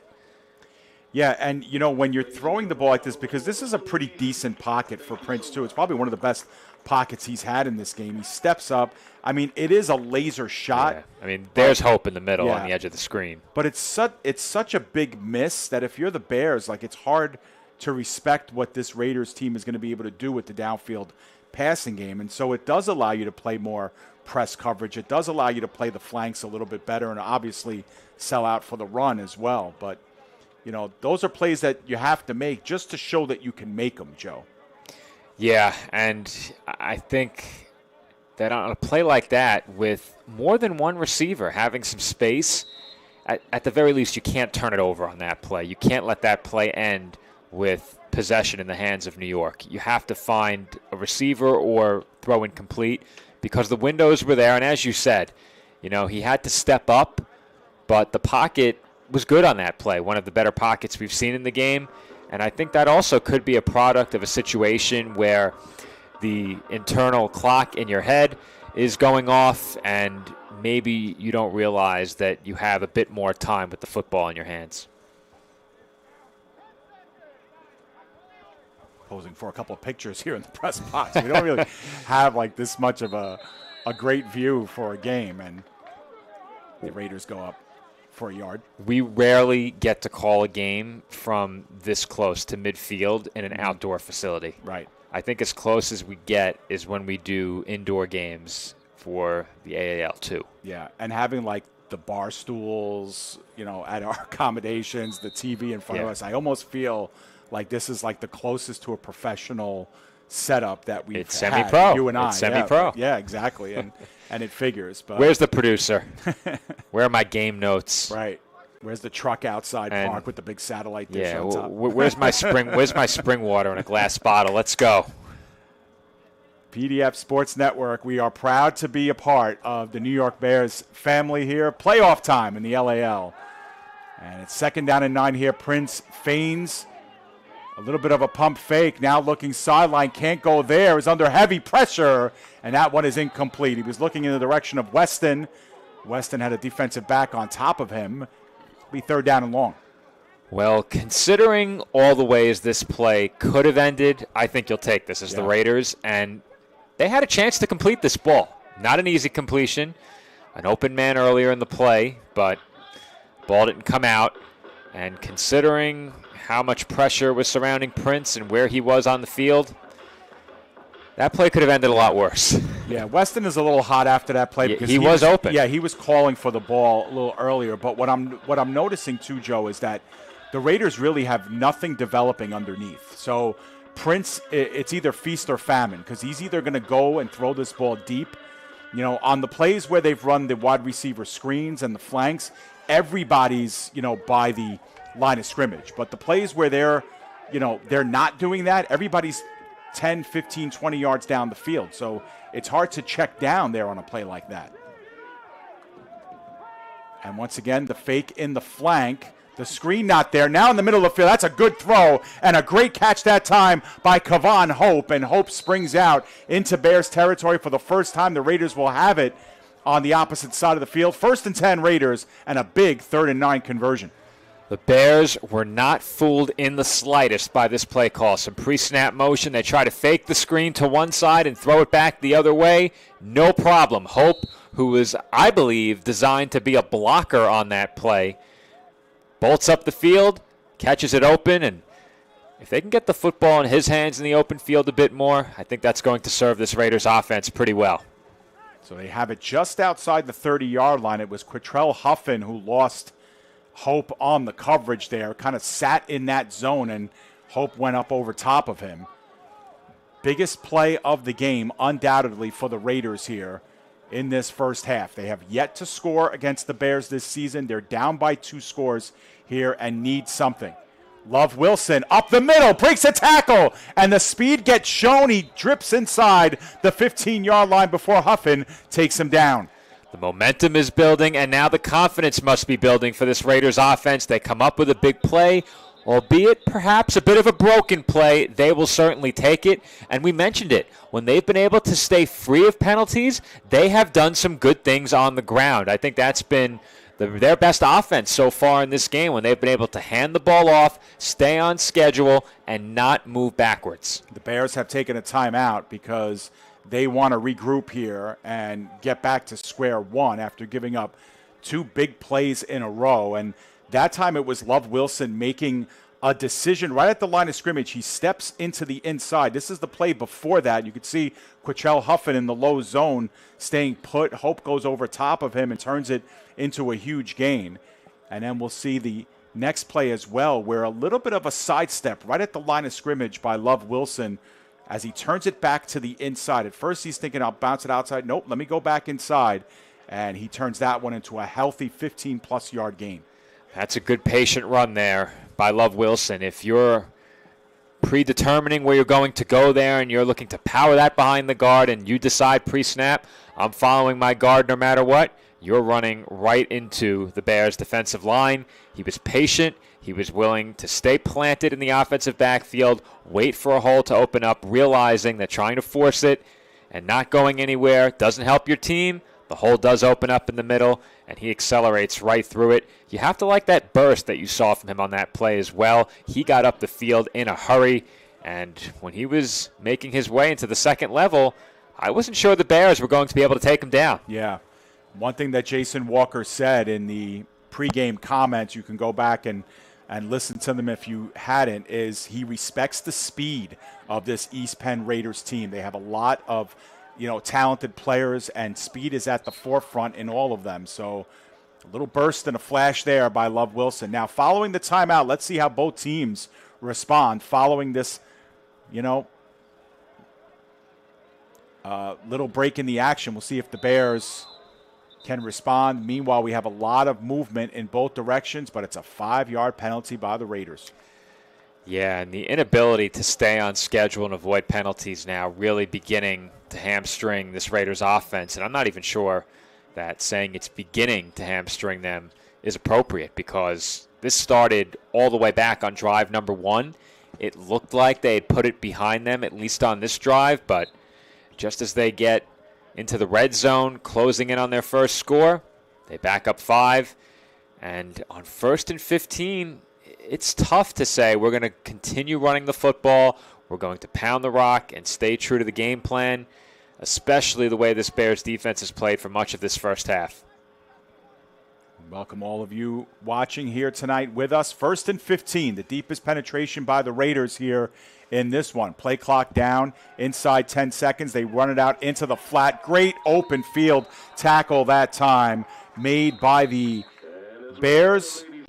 That's about another 2-3 yard loss on the play. And we have a timeout. And on the other LAL playoff game, we have the Brooklyn Seminoles 6 and the Brooklyn Pharaohs 0. 6-0 is the score of the other semifinal game between the Seminoles and Pharaoh. Seminoles are up. I was actually looking at my phone for an update there, Joe. I couldn't find one, but public address informs us that it's 6-0 Seminoles. And as we take another look at the great open field hit that time, Dennis Zurikainen with the tackle. Well, 2nd and 18, and the one big passing play you've had was a broken play. So if you're the Raiders now, you're in a really tough position. I think you have to come out and try and throw it here. I don't think that running it will do you much good, but, it's been such a tough time they've had throwing the football in this game that you're really putting yourself in a position to let this Bears pass rush make a big play if you throw it and hold on to the ball too long. And I think what we've seen at times in this game is perhaps Prince holding the ball a tick or two too long and maybe moving a bit too early. And when you do that on occasion, as we've seen in this game once or twice, there's an open man, you don't see him. 2nd down and 18 yards to go. A little bit of confusion here at the line of scrimmage. Official steps out. Some motion here coming up as Stephon Fuller Sr. moves over to the left side. Long count. Prince throwing all the way, now wants to run, gets wrapped up in the backfield, and Tyreek Noble with the big stop. A loss of a couple on the play, and it's going to bring up a 3rd down and about 20 coming up.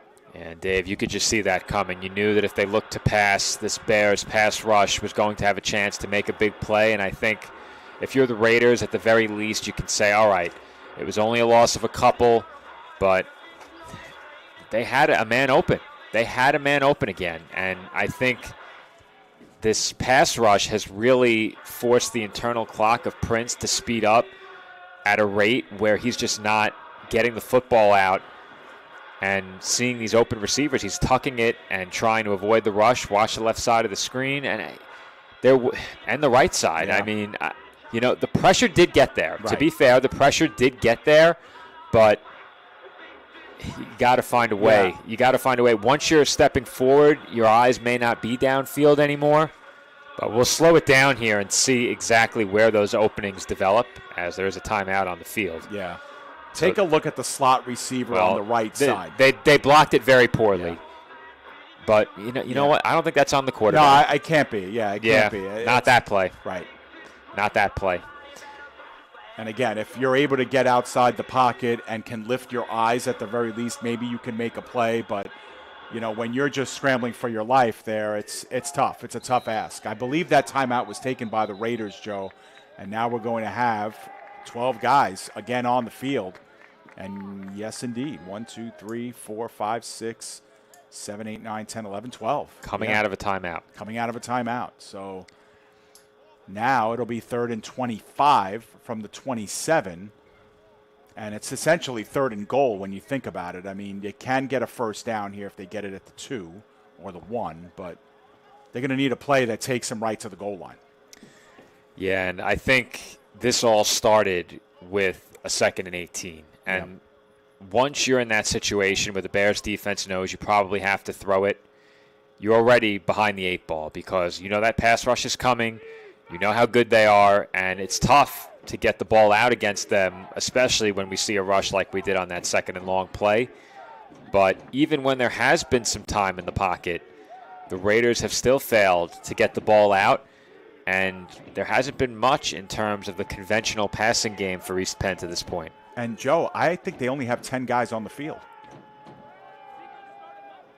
Maybe, maybe not. But they go throw it up long. It's a jump ball, and it's intercepted that time by Zerkanen. Zerkanen makes a man miss, and he ends up at the 24-yard line. Perhaps there were 11 after all, Joe. I think the one of the linemen was covered up by the tight end. But we have a flag that comes down late at the end of this play. But essentially, Prince just putting up a prayer here.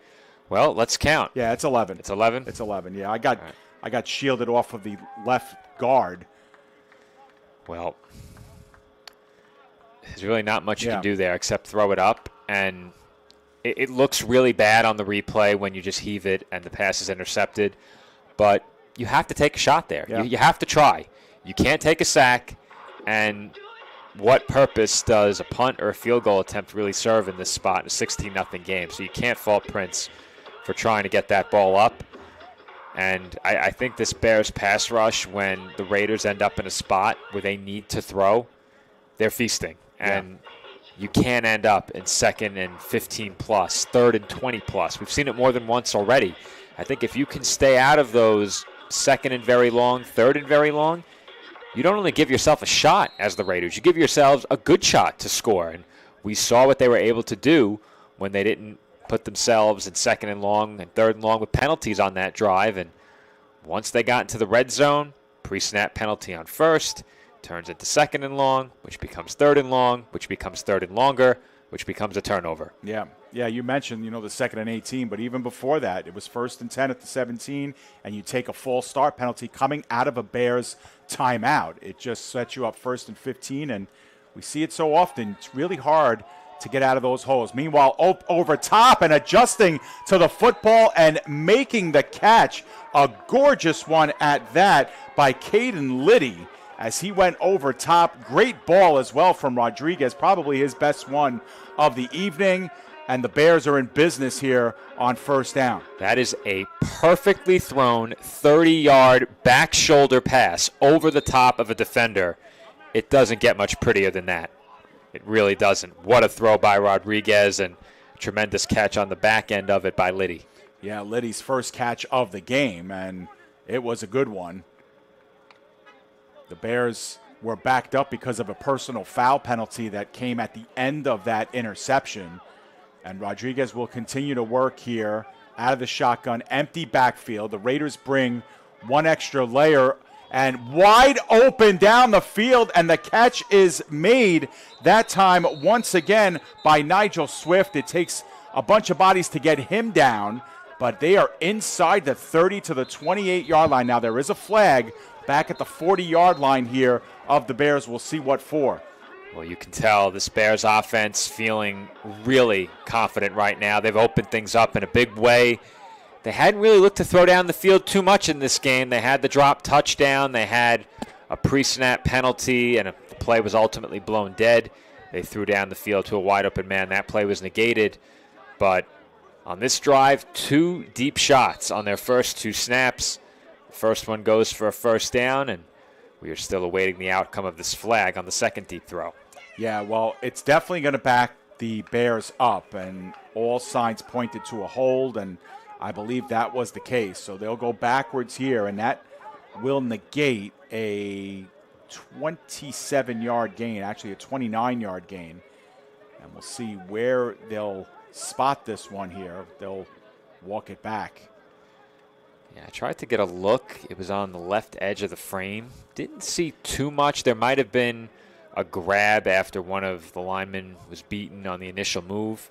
Well, it was ahead of the play, so the play the play's going to count, and they're going to move it. Yeah, I was about to say 15 yards back from the end of that play, so it'll still be 1st and 10 for the Bears here, but only it'll be 15 yards behind where they were supposed to. There was a hold after the catch. Yeah, a 15-yard penalty after the catch, Joe, because the catch ended up. Oh, so it wasn't a hold. No, I was thinking I didn't see much on the offensive line.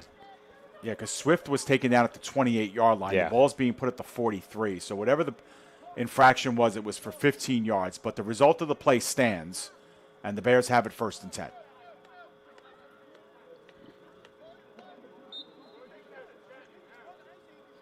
Rodriguez, again, empty backfield, trips on the left side. He looks middle of the field, and that one is overthrown, and it looks like it was incomplete. The call was made by the umpire in the defensive secondary, but getting a good read on it was Christopher Cruz. Incomplete, 2nd and 10. Well, I think the word intercepted was the word you were looking for there before that one came out. Right. It looked to me like it was intercepted. It was not, but it looked to me like it was intercepted. Is that what I said, or did I No, say you said incomplete, right, but right. I think everyone was thinking, yes, it looks like it is intercepted. Yeah. Not quite, but I'll tell you, it looked like it in real time. What's interesting, too, is that the defensive back, number 14, Christopher Cruz, he's actually listed as the team's only quarterback, believe it or not. He's listed as a QB, but he's playing defensive back here tonight, and we got movement by the right tackle on the Bears that time. Pretty easy to spot that one finally. Joel Suarez, guilty of the infraction, will be 2nd down and 15. No replay necessary on that one. Nice and easy. Every player on the defense pointing in the direction of the guilty party makes our job very easy. Yeah. And when the lineman, bats his head with his hand, then he fully admitted it was his bad on that one. So 2nd down and 15. We don't know how much time is left here in this first half. There is no running clock in the facility here, and we cannot hear what's going on the field as we are in an enclosed box here, unable to open windows where we are. So we can't relay that information to you. But certainly in the back half of this second quarter, the Bears are up 16-0, and they were knocking on the door here right before that. Actually, a pair of penalties here. And that one is tossed out in the flat. We have another flag that gets thrown here on the near side, right at the line of scrimmage. That play went for only a yard or two as Tyler Petty went around the backfield and was the recipient there. We'll see what the call is. See if the replay provides any clarity while we await the call. It's offside on the Raiders, so they'll probably take the result of the penalty here. I didn't see it, unless it was a neutral zone infraction, but yeah. In real speed, it's really tough to pick out those penalties. Yeah, and the neutral zone is hard to see from our angle. Our camera is at about the 35-yard line to the right of the screen. Obviously, you could tell by the angle. But it's 3rd and 10 after all of this. Actually, it should be 2nd and 10. That's what I thought as well. Marker, I had 2nd and 15. Yeah, the down marker's wrong. It should be 2nd. Okay. And now they're saying it as well. They're putting up the 2 fingers. So 2nd and 10. Penalties on the last 3 plays here from scrimmage. Immediate out into the flat. Liddy makes the catch. He's inside the 40 to about the 36-yard line.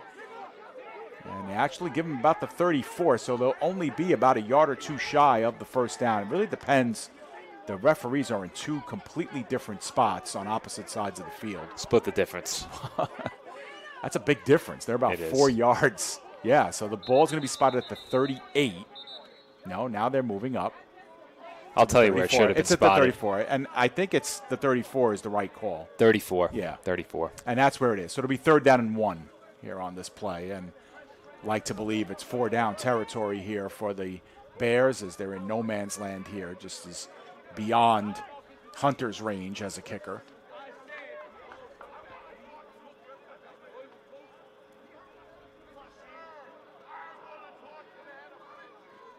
And we are going to have a timeout called by the Raiders. And by our count, that's their final timeout. We could be wrong about that as well.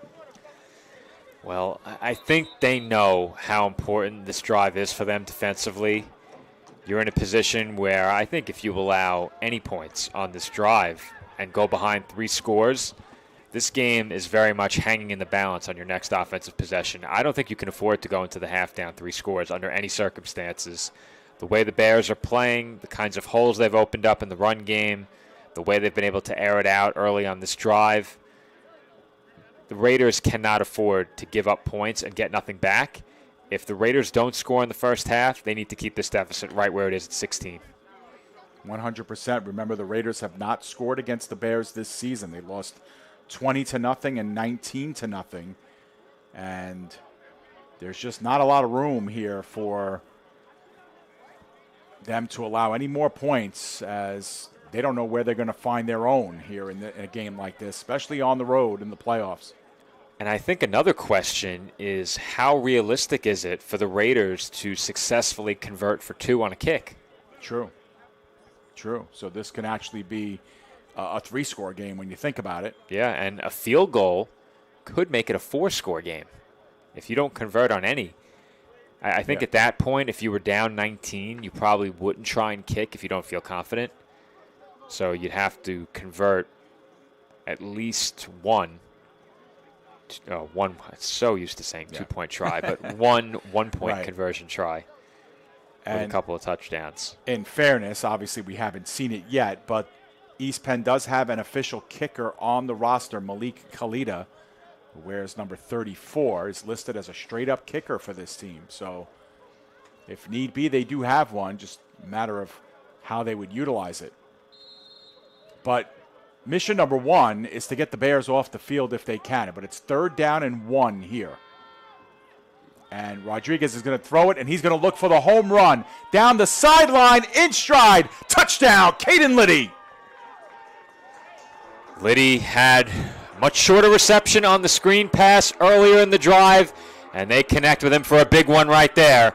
As the Bears have broken this game wide open, it is a 22-point New York lead. Here is one more look at another beautiful deep ball from Juan Rodriguez. Yeah, and I'm hitting myself, Joe, for not saying it, but I was about to say this might be an opportunity where you might want to take a shot on 3rd and 1. You said it earlier. Because on 4th and 1, you have it in your back pocket, but that's indeed what they did, and it's now 22-0, and that drive belonged to number 85, Caden Liddy. Made the first the first play of the drive and the last play of the drive. Both great catches over the shoulder. Great job utilizing the body. Let's not forget the perfect dot by Rodriguez. And they go for 2 here to try and make it 24-0. Justin Hunter looking for the cap. And we have to think it's with time running out, too, in the game's first half. High snap, settled down. It is blocked, and that is a live ball, and getting on top of it were the Raiders, but they're stood up there. So the 2-point try fails, and the score remains 22-0, but the Bears do what they need to do, and they are emphatically punching their ticket to the 2025 League of All Leagues Championship, where they are trying to repeat. Well, here's a look at the big plays on that drive. Play number 1, Rodriguez, deep up the sideline. Liddy's first big catch, perfect back shoulder ball, and a great catch to control it, keep the feet in. Moments later, another big play on the drive. This time they go deep over the middle. This one slowed down a bit. That might have actually been one of the plays where there was what we thought was a pre-snap penalty. There was not. It was a penalty after this play ended. I think somebody may have gotten into that pile a bit late and picked up a personal foul. But this is the one that capped off the drive and delivered 6 more for New York. Rodriguez up the sideline for Liddy again. Hits him in stride. You can't throw it better than that down the field. Tough assignment in man coverage as well, especially with this prolific offense. And Bears out to a big lead against a team that they've yet to surrender any points to this season. And they've won 20-0, 19-0. They lead this game 22-0. So already, in terms of offensive production, this is their best showing yet against the Raiders. Some great looks on those replays, and those are all courtesy of our camera operator, Patrick Gialorenzo, doing a great job here tonight. And even on that touchdown play, just a perfect job of centering that up. And, Pat is the industry standard here at PDF Sports Network. He's been with us since the jump, and we appreciate the great job that he does. Hasn't had to battle the elements in this one, but he's under the tent down there in the 35-yard line. Now, do we appreciate him enough to get him transport to and from our games beginning on October 15th? Well, you know what? He got to my house today, and he got transported by me. And this is his last game with transport. Well, we're going to have to work that out, I think. On the return is Hope. Hope has done a good job on these returns and finds the sideline before he's popped out of bounds, shy of the 40. Now we do have a late flag here, as they might tack on some more yards here. As pleading for a flag and getting it was Jeffrey Taylor, as he bounced up and got taken down at first. See if we could spot the reason why. He was adamant that there should have been a flag.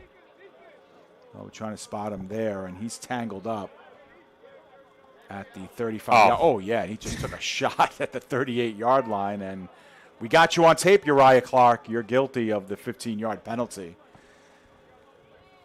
Or is he? Tape They're still talking about it. Oh, they are. They're discussing it, but I would say caught in 4K, but in this case, it's caught in 1080p at 30 FPS. Yeah. We know our limits. More importantly, we know the limits of our software. Of our software, yeah. Yeah. I mean, if you have $12,000, well, we can upgrade. We can use the sponsors here on PDF Sports Network. You heard it here. Software costs a lot of money, $12K. So if you got the dough, we'll go 4K for you. Happy to bring it to you here. LAL Semifinals on the PDF Sports Network, part of a real busy fall, summer and fall it's been for us. And the summer kind of started for us with Little League Baseball in the heart of July. Of course, we finished up with the American Arena League 2 arena football, and it spilled right into summer football with we got to see the Jersey Sharks, who are now in the MLF Elite League. We covered EFA a couple of weeks ago. Now the New York Bears are on the docket, and we're hoping for a little bit more, too, as we roll along. Prince dancing in the backfield, now goes parallel, puts one up deep. It's a jump ball, and it's deflected away at the last possible moment. That time, nice defensive play by Zerkanen, who has the one interception. But I believe, Joe, that was the final play of the first half, and we are indeed at halftime. I suspected such once they went what was effectively a Hail Mary on the final play call. Not a bad ball. It didn't quite make it to the end zone, though, and falls harmlessly incomplete. That will do it for the first half. Yeah, so we are 22-0 here at the end of half number one. Over in Brooklyn, the other semifinal game between those two teams, the last update we had was 6-0 in favor of the Seminoles over the Brooklyn Pharaohs. So what Joe and I will do, we'll step off headset here. We'll leave it on our screen here. When we come back, We'll get you ready for half number 2 here from Torn Valley in Hillburn, New York. It's the home team and the number 1 seed New York Bears all over the number 4 seed East Penn Raiders. 22-0 is your halftime score.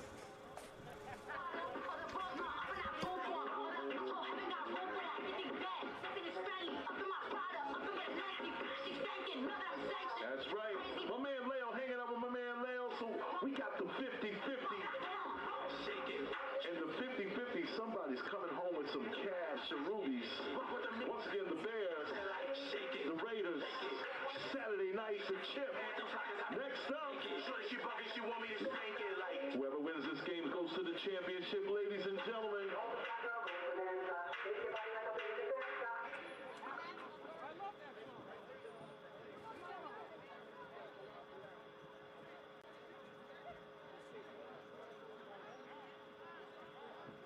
Once again, family and friends, we have the 50-50, and we also have refreshments. So please, as we do this championship game, the next level is the championship.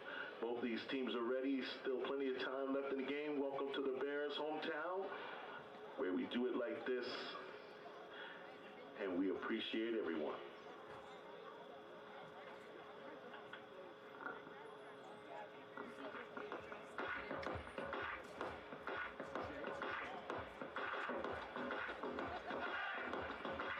Once again, the 50-50 is on. Somebody's going to be a winner tonight. That's right. You don't have to go far to be a star. Once again, the stars of the Raiders, the stars of the Bears, Saturday night.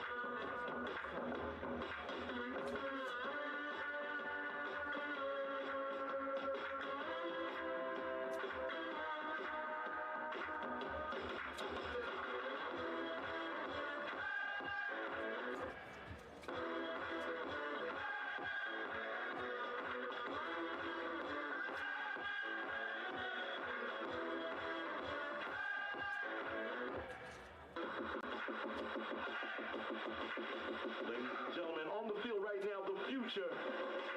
This is where they get inspired. Once again, welcome to professionals.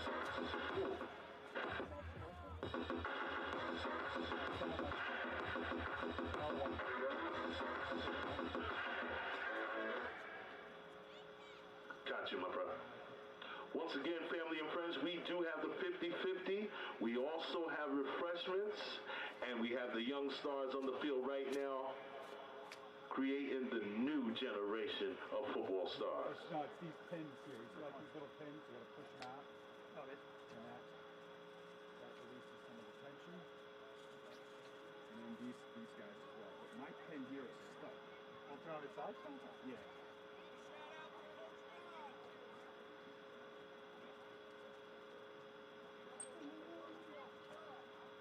And then it should just come into itself. Another.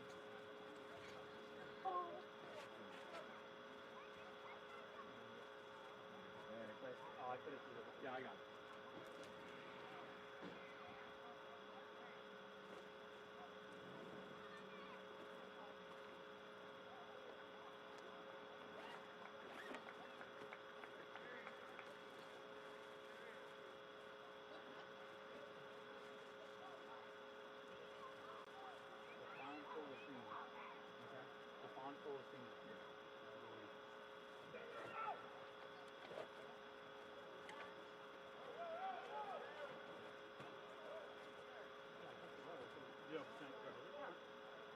Get one thing out of the way. We gotta run out of here before the first ball. What did I say to you? This is not damn true. I mean, you can't take the elevator. That's what I'm saying.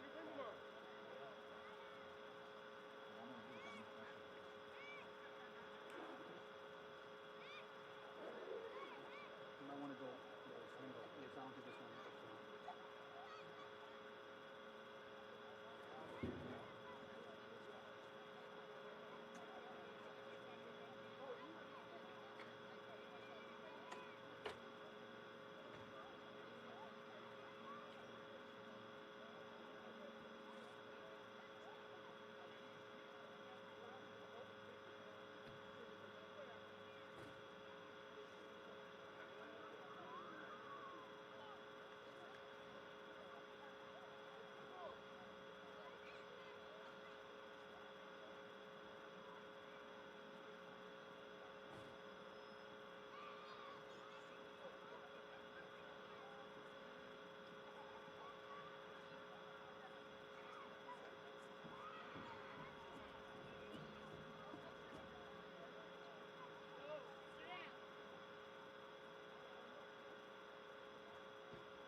So again, big shout out to Goshen Gladiators.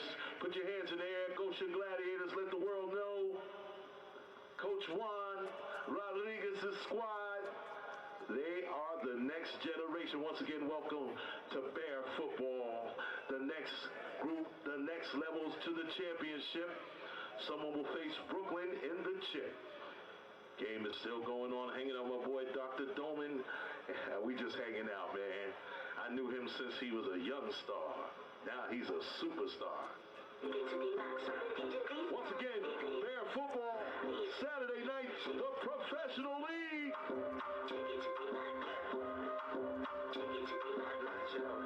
That's right, some of these players will take it to the big check.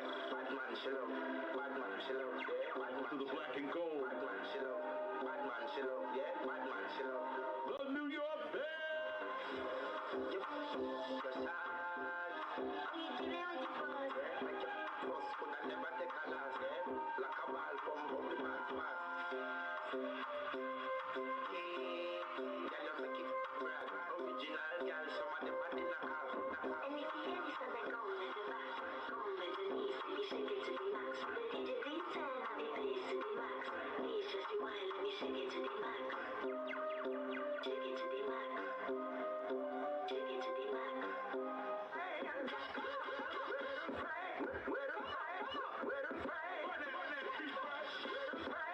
Shout out Mr. and Mrs. Dolan, Mom and Pop. Yes, sir.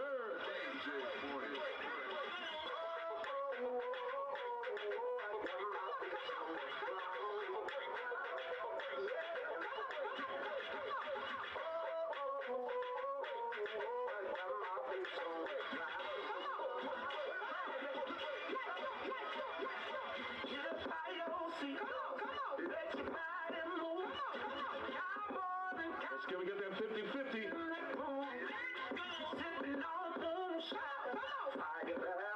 When you're in the Army, who's on the ground, man, we got to go where?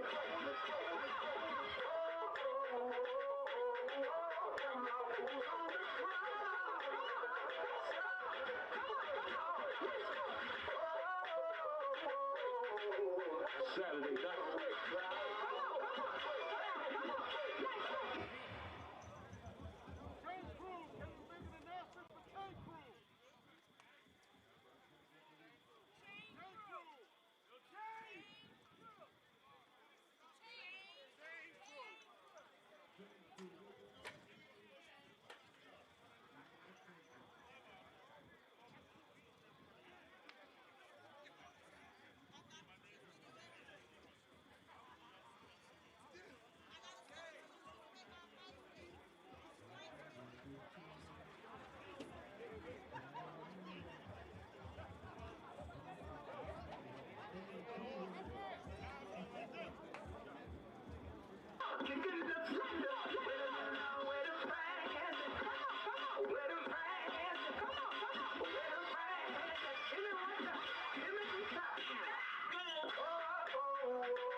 Chain crew, not sure. We appreciate you. That's right, opportunities in the community. That's right, welcome to that championship. Next level. Someone's going to the chip against Brooklyn.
Welcome back here.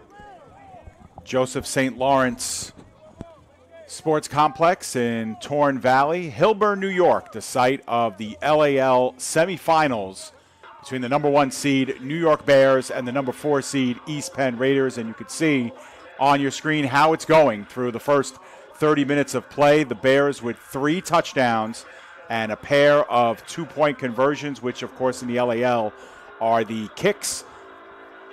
And it's really been, every bit what the scoreboard says, Joe. It's been the Bears with some big plays, methodical at times, but, a couple of huge runs, that big pass there to end the first half. And for the Raiders, some flashes here and there. But, Joe, I think the theme of the first half for them is the penalties. Just, constantly starting 1st and 15, 1st and 20, 2nd and 15.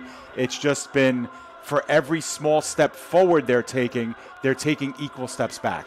Yeah, I agree. And I think for the Raiders, what really put the nail in the coffin in that first half was when they got into the red zone in a 2-score game and immediately backed up into a 3rd and 25. I think that demoralizes your offense. It demoralizes your sideline. It gives the Bears an even, I should say an unneeded spark of life, Sure. But it has to re-energize that defense when you get a chance to rush the passer on 2nd and long and 3rd and long. And ultimately, the drive did end in an interception. Now, the Raiders didn't have much of a choice but to throw it up. They did what they had to do. The Bears capitalized, came away with the turnover, and from there, the offense put the air attack on full display, something we didn't see for much of that first half. The Bears ran it so well, they didn't really need to throw, especially downfield, and with limited time left in the first half, they made the most of what was left on the clock and put a touchdown on the board. As right now, there are 3 players down to a knee on the field. I wasn't sure if we were about to play, and then that transpired. I'm not sure. Yeah, we got some personnel on the field as well. I know Bears owner James Dolman is off your screen. He's about at the 35-yard line here on the near side. There he goes, entering your screen there from the extreme left. But they're getting some of the personnel off the field, and we're getting ready to start this one. The Bears, through 10 quarters against East Penn this season, have outscored them now 61-0. So it just goes to show the kind of uphill battle that the Raiders are in for here in half number 2. That being said, they're 1 or 2 big plays away from turning this into a game again, but they have to find a way to slow the Bears down first, Joe, because they are getting the ball first in this second half. And really, Joe, with the exception of the Bears getting into their own little bit of trouble with the penalties, they really haven't been stopped at all. It was the one drive where they were forced to punt, where they went backwards about 20 yards in penalties. Yeah, and I think they really showed you what you can do, or what they can do, when they open up the offense on that last drive. They looked to air it out. They knew they didn't have much time, had to make the most of what was left on the clock, and they were able to pick up chunks through the air at will. They had almost no resistance on the side of the Raiders, and I think this game just completely got away from East Penn with what was a red zone trip, a couple of penalties. You're out of the red zone, you're in 3rd and long, and rather than being within a score perhaps, or at the very least within 10, you go into the half down 22. I think that sequence of plays that resulted in the interception on 3rd and long may very well have ended the Raiders' season. They need to come up huge in the second half against the team that they haven't scored against this year, and against the team that has put up 3 first-half touchdowns. It's not as if the Bears aren't scoring. Right. So it's going to be really tough, but you get off the field in 3 plays here, get a score, all of a sudden you're back in it. And I think that has to be your goal. You can't allow many first downs. You certainly can't give up any more points by my estimation. So there's a lot of work to be done. That being said, this team is here for a reason, and at the end of the season they picked up a really big win over the Pharaohs, a team that I'm sure many did not expect them to beat. So don't count this team out yet. There's still a lot of football to be played. That being said, the Bears have to be feeling pretty good just 2 quarters away from another championship berth. We'll see what develops here on this first drive of the second half. It's picked up just inside the 20-yard line and going Right to left is Sisson Jr., and Sisson Jr. gets the edge and gets near the midfield stripe. However, a couple of flags have come down, one at the 35, right where the kickoff took place, and the other, of course, was thrown in to about midfield. So we'll have to see what the results of these two flags are. But that's a good start here for the Bears on the opening kickoff. Now, we don't know when the LAL championship is, nor do we know where it will be played. And that information will be forthcoming once the teams have been determined. They'll, I'm sure, get together with league officials to announce the date, time, and place of the championship either next week or the weekend after. But the Bears are looking to solidify their place in the other semifinal tonight. The Seminoles and the Pharaohs are going head-to-head in the All-Brooklyn matchup.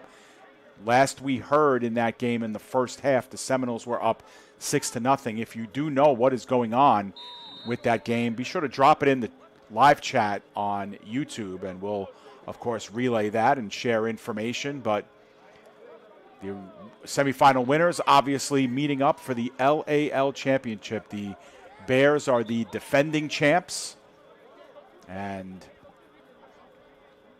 they are going to look to repeat and try to be the first repeat winners of an LAL championship.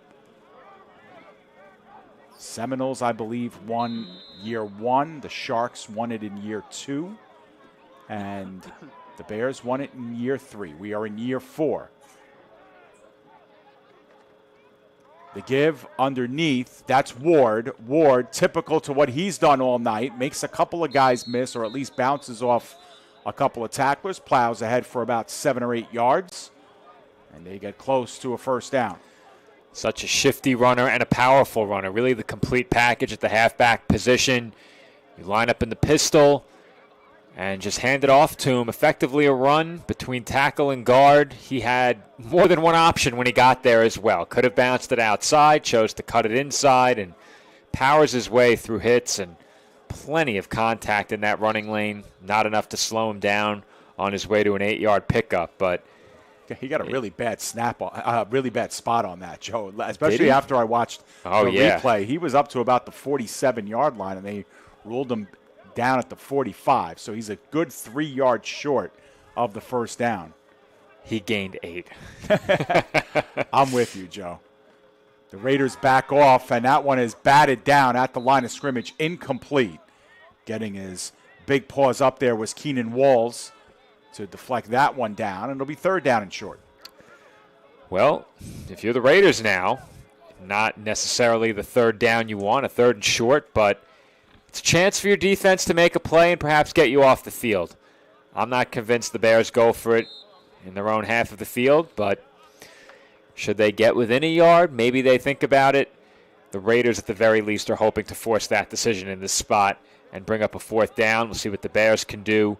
And I can already see it, Dave. There is a bit of a mismatch in personnel on that right side. 3 receivers bunched there, only a couple of corners. And perhaps a free play, and they'll go deep on it, way overthrown in the direction of Khalil Daughtry. But either way, that was a free play. And then, Joe, another penalty comes down because Rodriguez was spilled on the play after he threw that. So this might be a late hit as well against Rodriguez. And either way, I think the Bears are going to get a first down out of this. Well, they sent a lot of pressure, Dave. Look how many they sent on this play. It looks like they sent 6 on the play. And if you look at the right side of the field that I highlighted pre-snap, they had 2 corners and 3 receivers there. We're going to run it back one more time. But if they get this ball out immediately, there's a receiver completely all alone there. Yeah. All alone. And you'd see the shot that Rodriguez took right at the end there. It was difficult to pick up, but you saw, and I believe that'll be the one that. Well, haven't made a ruling yet, and the down marker still reads third down. Right. So we will hide our down and distance for now. Yeah, and there were a total of 3 flags that were thrown on the play. I believe the first 2 were for the obvious, offsides call on the defense, and then the third one was the one that's perhaps the most in question. So we have an offside against the defense. That is declined. And then we have a holding on the defense. That is declined. And then we have a personal foul roughing the passer. That will be enforced. 15 yards from the spot of the foul. and the Bears are going to have the ball 1st and 10 at the Raiders' 40-yard line. Well, that just takes away any chance you had to get off the field and get the ball back in good field position. Now, your mindset shifts a bit toward, okay, we can't allow any points on this drive, but you need to try and jumpstart your offense. And getting the ball back in semi-decent field position was one way to do that. Won't be able to now with the Bears in plus territory. And, Dave, I see you have a score update for the other semifinal. Yeah, war going on in Brooklyn, 12-6. Seminoles lead over the Pharaohs as they head into the fourth quarter there. That one almost intercepted and now is. The tip drill in effect. Jay Stockton gets it under control, past the 30, past the 35. Still on his feet as he breaks out of the pack and gets it into Bears territory. So they get the interception at about the 15, 20-yard line, and Stockton takes it up the field. That's a big break that the Raiders needed. Well, I think if there was ever a situation where I might have invoked the commentator's jinx, it's right there, Dave. I mentioned that it's going to be tough to give the ball back to your offense in good field position with the Bears at your 40-yard line. Well, the Raiders had other plans. They come up with the INT. They return it into New York territory, or at the very least close to it, and they will spot this at the Bears' 49-yard line. So the Raiders make a big play on defense, and more importantly, Dave, they got the ball back quickly without allowing any points. That's a great first step on the road to what would be a highly improbable comeback. Absolutely, and from your lips to their ears, and they heard it, and they turned it into a big play. Getting back to the Seminoles and Pharaohs, once again, 12-6 Seminoles as they head into the fourth. I want to thank PDF correspondent Chris Marie in the live chat. Thank you for the assist on that, and keep us posted there as we'd love to figure out what the championship matchup will be before the end of this one. And it looks like that game will probably conclude, unless, of course, they go into an extra stanza before this one will. But the Raiders get what they needed. For a team down 22-0 and having to kick off to start the second half, they get the ball back after a handful of plays on a big play by their defense, and they get themselves set up in pretty good territory here and a chance to maybe throw a wrench into this game. They've been quiet otherwise. And Love Wilson tries to get to the edge, might be fighting eventually to get back to the line of scrimmage, although I think they'll say his progress was stopped about 2 yards shy of the original line of scrimmage, so they'll go back on their side of the field with a 2-yard loss, 2nd and 12. Well, the negative plays don't only come in the form of penalties. You can have plays like this where a good defense makes a big play, and on first down, the Raiders go in the wrong direction with this run. But I think you're at a point in the game now where as much as you'd like to run the football and stay true to the game plan and do what a lot of times was successful for you in the first half, I think you have to find a way to open up the playbook a bit and air the ball out.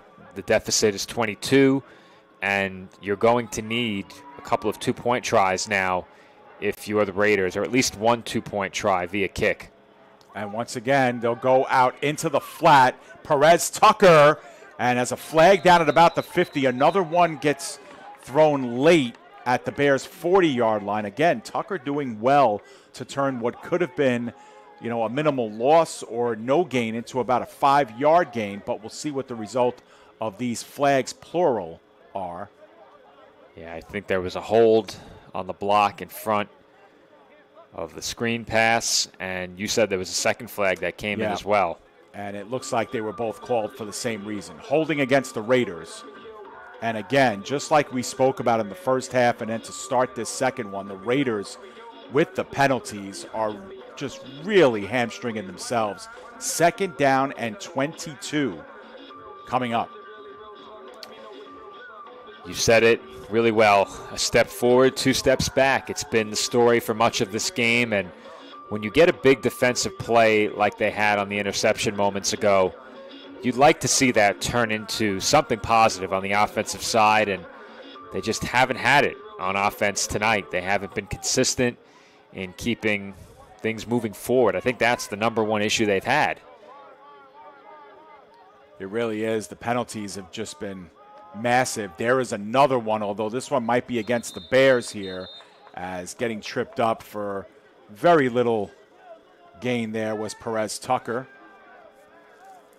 Now, that's certainly not the – oh, no, I'll take that back. The Raiders have the word Raiders on the back of their jerseys. I was going to say that's really not the last name that he has on the back of that jersey, but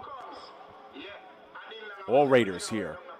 And this is going to go against the Bears. So they will get 5 yards back, so it'll be 2nd down and 17 coming up. The situation looks awfully familiar. They had it before, and it really gives the Bears an opportunity for that pass rush to make a big play.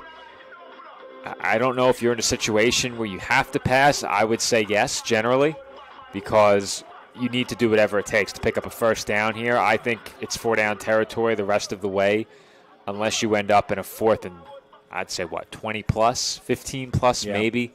But I think you have to go for it from here on. And the officials are engaged in a discussion right now holding up this next snap. Yeah, well, I think the down marker had 3rd down on it, so I think they're trying to get that situated and that right. Should be 2nd down and 17. Again, we cannot hear what's going on the field as we are in an enclosed box here indoors behind a couple panes of glass. And now they're going to walk it backwards, Joe. So maybe they've picked up the flag and have ruled it against the Raiders. So it's 3rd down and 26. Well, it'd be 2nd and 27. 2nd and 27, right. Yeah. Yes, that's correct. Boy, oh boy. Ooh, first one of the night this early. It's only the 3rd quarter. When we start saying boy, oh boy, things are piling up. Throw in the flat. Perez Tucker got absolutely rocked. Stays on his feet, trying to make something out of nothing, but nothing it will be. In fact, another negative play.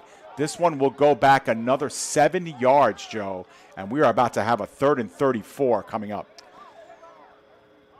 It just doesn't seem to matter what they do, whether it be by penalty or by the result of a play. They're moving backwards, and it's a credit to the Bears' defense. And we've seen it now consistently for 2 quarters plus. It hasn't just been this drive. It's been 2 or 3 drives already in this game. And some drives it took longer to get there than others, specifically the drive where the ball was driven into the red zone by the Raiders. And then out of nowhere, it seemed, they ended up in a 3rd down and 20 plus. And on this drive, it is now 3rd and 34. It's not often you see 3rd down and more than 20 3 times in a game. We've seen it 3 times in 3 quarters. Yeah. By one team. Exactly. And, you know, you could tell, especially on that last play, Joe, that the Bears just do not respect the Raiders' ability to throw the ball down the field. I mean, that time, all the cornerbacks are playing up. It's not so much press coverage, but they're just not allowing them any room, and everybody's in the low zone. There's only one high safety in the game. Everything else is down low. And this is Prince again firing, and that one was caught actually through traffic, and needle and thread that time to Kavan Hope. It gets a chunk, but it's going to be about a 4th and 20 coming up. But do we have a flag again? We do. Do we? We do. All right. Well, I thought maybe there was an injury at first, but let's see what. Yeah, it is. Down at the 27-yard line. And that was some strike. I mean, that was a zip right there, and Kavan Hope. And it's a late flag, Joe, so it happens after the play. And if this is against the Bears, it's going to be an automatic 1st down for the Raiders.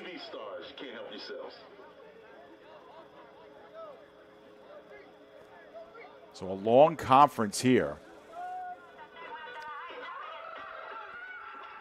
Yeah, there's really been no indication what the flag might be. I was trying to get some clarity and was looking at the second screen to see if I could pick something up on replay, but really nothing there. The Bears don't look too happy. No, I was going to say Coach Walker is hot.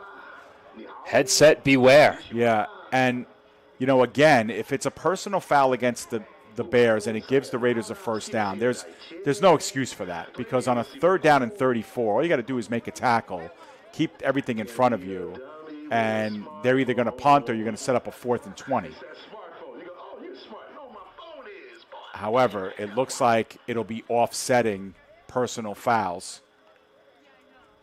and it came after the play. So I think the result of the play will stand, and it will be a 4th down. And from where they've marked the ball here, about a 4th and 17. All proceeds going to the Bears. So they got 17 yards on that play, actually. Once again, But they'll need to do it again. Another long conference here going on at about the 30-yard line, and now coming off of your screen from the Bears sideline and the guys in black and white.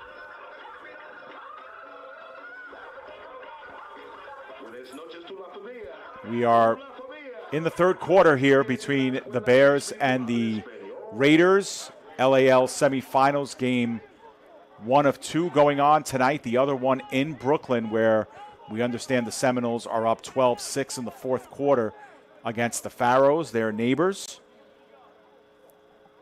Obviously, the 2 winners meeting up for the LAL championship. We do not know date, time, or location for that game yet, but of course, be sure to consult with the LAL Facebook page and, of course, social media to get the latest there. And both of these teams and all of these teams that are involved will amplify the coverage there. Well, for what it's worth, and I don't think it's worth much, my opinion, if the Bears do go on to the championship, they're the 1 seed, let's have the game here. Yeah. And let's call it. Sure thing, Joe. All right, Prince with a pretty good pocket. He's able to survey. Middle of the field. That one's incomplete. And the pass was intended for Hope. There was a little bit of a shoulder-to-shoulder when that ball came in there, but no flags, and we're grateful not to see them, I think. Although the Raiders would have loved one there. We'll see if there was, they didn't protest too much, but we'll see if maybe there was a case here for pass interference. Yeah, we were waiting for them to sort out the penalty, and it wasn't up on the screen, but it was a 4th and 20. I think both guys are going for the ball there. I think Berrio Smith is tracking it as well, and I think that's why the flag doesn't come out. Yeah, some people, when they go to sleep, they count sheep. I'm going to be counting penalty flags tonight. Yeah. I was going to say, if the Bears were the New York Giants, that definitely would have been a pass interference. I'm not salty or anything. I'm just saying that, Yeah, it sure sounds like it. They've been whispering in wide receivers' ears and getting called for pass interference penalties these days. The good news for you is that you are not a fan of the least winningest team in this group. Well, in New York, yeah, it's not saying much with the Jets sitting at a goose egg right now, but my team is the Las Vegas Raiders, still sitting on 1 win. Yeah. We're not very good. Yeah. Starved here for some great professional football, but not in the semi-pro scene. A lot of really great teams from this region of the country, and we're looking at one. That ball was out. The ball was out on the 2nd or 3rd attempt to get positive yards by Malik on the play. And actually, that was not Malik. That was Daquan Brown on the carry. But the Raiders have come up with it. And how do you like that?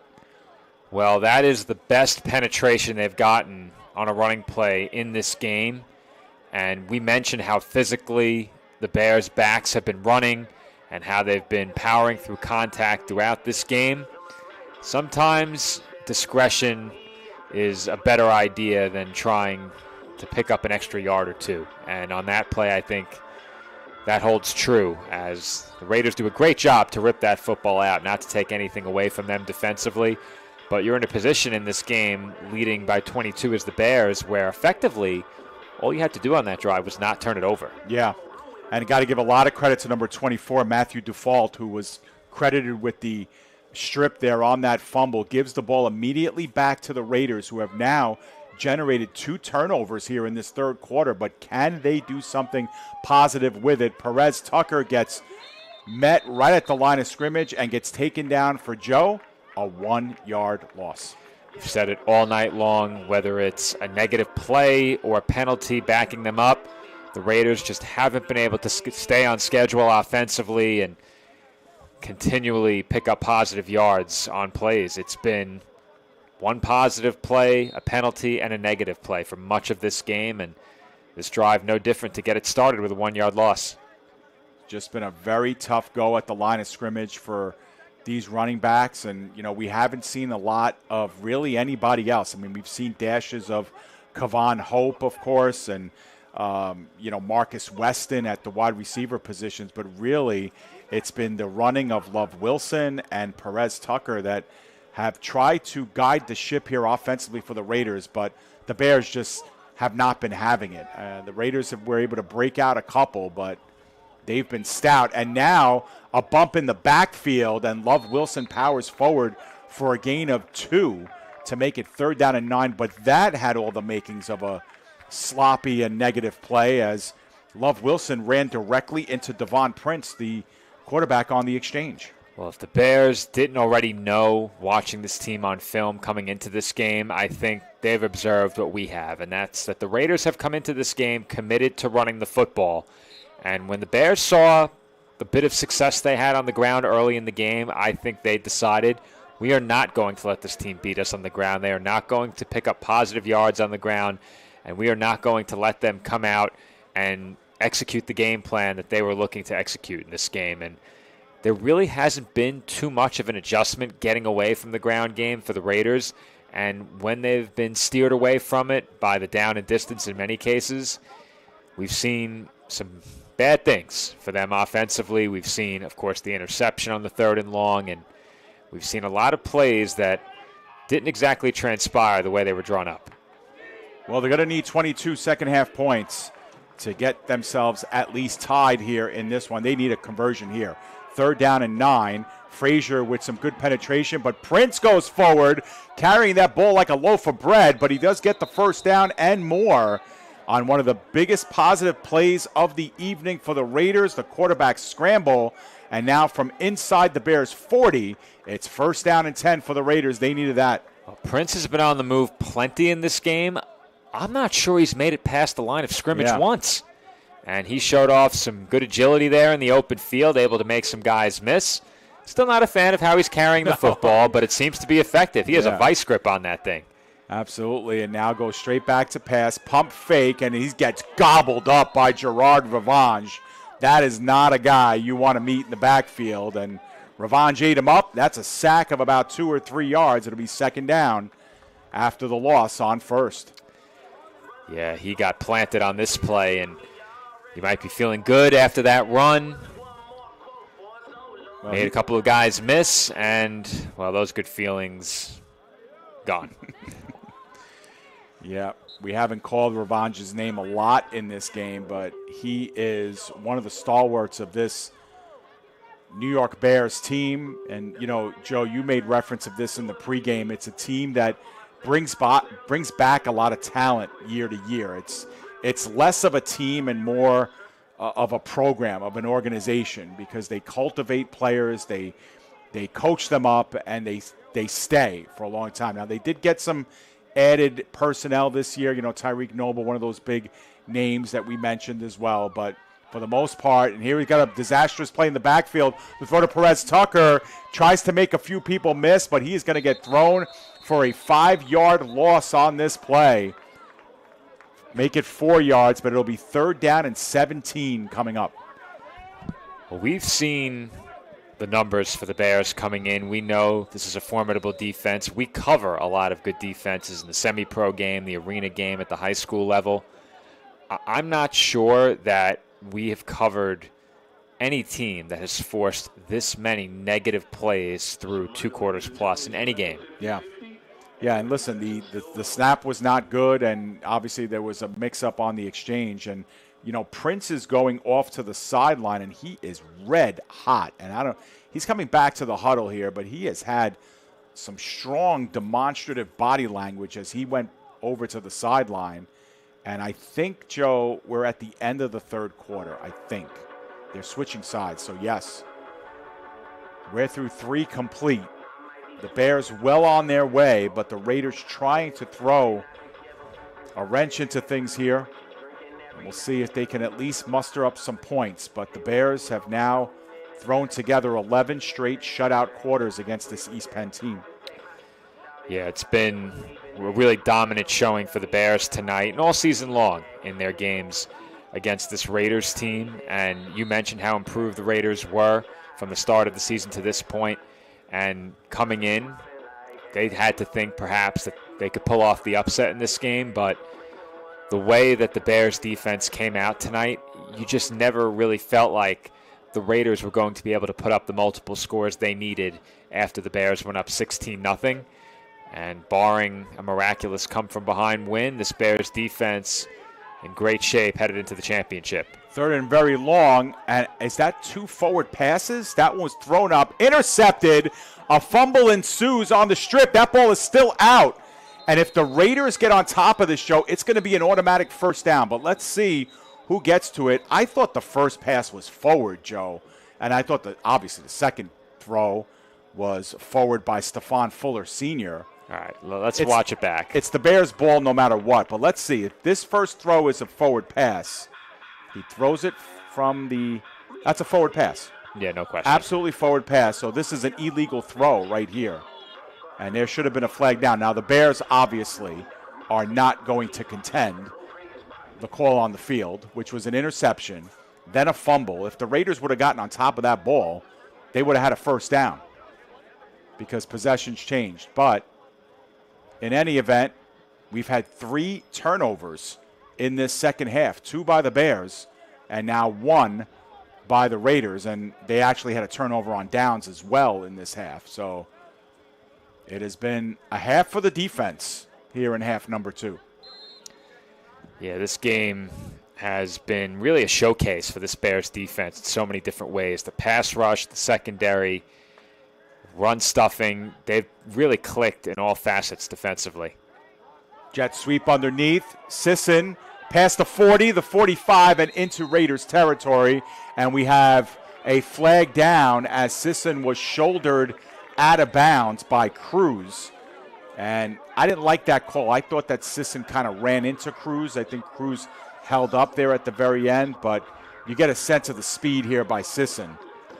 Yeah, when he gained the edge there, it really didn't seem like he was going to be able to turn it upfield and pick up 10 to 15 yards up the sideline, but he did just that. A really impressive display of speed on that last carry, and perhaps 15 more added to it, and that will be the case. So a gain of about 22, 23 on the run, and then you add another 15 to it, and just like that, the Bears are able to do what the Raiders really have struggled to do all night long, which is to move the ball in big spurts. And when the Raiders have had success, they've moved the ball, 4 and 5 yards at a time, but this Bears team has had big play written all over it all evening long to the tune of 3 touchdowns. Joey Ward with a long run in this one, and, of course, the big pass right before the half that made it a 3-score game. Ward is back in the backfield. He's there just to block. They go up over top, and the catch is made for the touchdown. And that was Liddy again. We had a great drive earlier, another great throw from Rodriguez here on this play, and Liddy is into the end zone for the second time tonight. It all starts up front. We mentioned the big running lanes for these backs. How about this pass protection? They tried to bring pressure. The Bears handled it well, and Rodriguez just needed a bit of time to find Liddy over the top. Tough assignment for any corner and man coverage there, especially with a quarterback the caliber of Rodriguez. If you give even a step with a yard or two of separation, he's going to make that throw. Made no mistake on that one, as the Bears now lead it by 28. Looks like we've been overcome by a blue wave once again. Yeah. Well, we'll see if Pat... That's about to change on the zoom out, I'm sure. Let's see if Pat can get it under control. Is that blue now? There's a blue tint. Yeah, it's absolutely. Blue tint to it. Yeah. And weird. If there was any doubt, all you have to do is go look at the replays. Yes, sir. Well, we'll look to get that. The Raiders are feeling blue right now. Well, they are, and I think they got... I don't know. There was a penalty at the end of all this, Joe, that went down at about the 20-yard line in the middle of the field. It had to do something with the after the play, so the play will stand. The scoreboard at the facility says 30-0, but indeed it's 28-0. We don't make assumptions about the extra point now. Well, maybe they do next door, but we'll see where they spot this actually, or if the penalty will be enforced on the kickoff. Either way, the ball's being spotted at the 15-yard line, and so the Bears are going to go for the 2-point conversion here via the kick to try to make it a 30-point game. it's been all Bears all night long.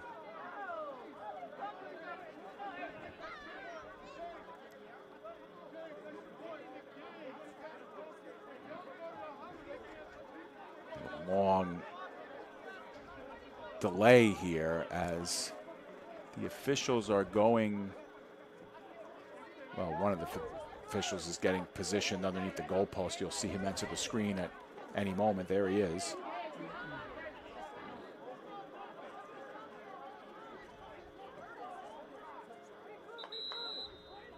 And now we have another flag and a procedural call against the Bears.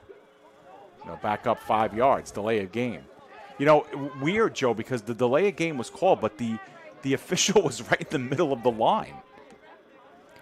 Yeah, I think what happens there is if you make a substitution, the defense has to be allowed to match, and then the play clock can run out on you in that situation. So it's a really long two-point conversion, 37-yarder for Hunter. He's been kicking him on a line. That's good pressure, and that one's not going to make it, and it can be returned, and it will be. And Perez Tucker runs out of room at about the 15-yard line. He lost the ball, and they're starting to lateral it back, and it's actually back in the end zone, and I think mercifully this play's over, Joe. Yeah, so it wasn't a fumble. It was an attempt at a lateral to get things started, and then they attempted a couple more. My question is, if the Raiders are tackled in the end zone there with the football, is the team attempting the two-point try awarded 1 point, 2 points, or nothing? My question, exactly. I would think it would be the 1 point, right? Because I am not sure. What would you consider that at that point? It would be considered a fumble recovered in the end zone, and so. Well, no, I'm talking about if the Raiders are tackled in the end zone after they had exited the end zone. Yeah, I would believe that would be a 1 point conversion for the Bears. Sure, Joe. We've seen just about everything. We haven't seen that yet, we can't speak from experience. But hey, if I had to put my chips on the table and bet, I'd say it would probably be worth 1 point. We need to figure out how to include polls in the broadcast, interactive polls. Yeah. Especially in 28-point games. Well, as far as interactive, we have to send a shout-out and a big thank you to Chris Marie, who alerts us in the live chat that the Brooklyn Seminoles have punched their ticket to the LAL Championship, where they will await the winner of this game. 12-6, 12-8, the final score. Their two rivals from Brooklyn meeting up, and the Seminoles get the better of the Pharaohs. The number 2 seed punch their ticket to the LAL Championship, and it certainly looks like it'll be against the Bears. The score is 28-0 here. We have to think we're getting close to about the midway point of the fourth quarter, and it will be a 1 versus 2. And those two teams during the regular season, Joe, they met in the Bears' final 2 games of the regular season. The Brooklyn Seminoles handed the Bears their only loss of the year, but then 1 week later, the Bears returned the favor and beat the Seminoles by a pretty wide margin. Good return by the Raiders, and we have flags down. The ball was out as well, very late there. I don't know. There was no signal that he was down, and we'll have to see who recovered this fumble and get the result of the penalty as well. We're about to see how good our eyesight is as well. Did this ball come out? Well, the Bears got it no matter what, so I think it's Bears football. We're going to slow it down closer to the end here. I'm going to keep our eyes, Joe, on the officials as much as I can. That ball was out. Now, is that flag a flag on the play or a flag indicating the ball came out? No, I think it was a flag on the play. Okay. Sometimes you'll see the beanbag, but that did look yellow. And they are conferencing here. So we'll unpack all this play as well. Certainly a sloppy game and not the cleanest for the Bears. They had a couple of turnovers in this half. They were victimized by a couple of penalties early in the game that, threw a wrench into a very productive second drive where they could have went up by a couple scores, but they've taken care of business here. And coming on the heels of that win over the Seminoles in their season finale that made them 7-1, they've responded with another good one here against East Penn. And we're still awaiting the call from the official here, who's at the 33-yard line. You can see there's one Raiders player by him and one Bears player by him, as they're going to try to iron out everything that happened on that play. The Bears have their offense on the field. And they're departing. Yeah, they're departing now, and the Raiders have their offense on the field. And the Bears have put their defense on the field. So I think the result of all this will be Raiders football at the 32-yard line of the Bears, pending the penalty, of course. Well, we got one signal out of all that, and it's first down Raiders. And they're moving the ball up.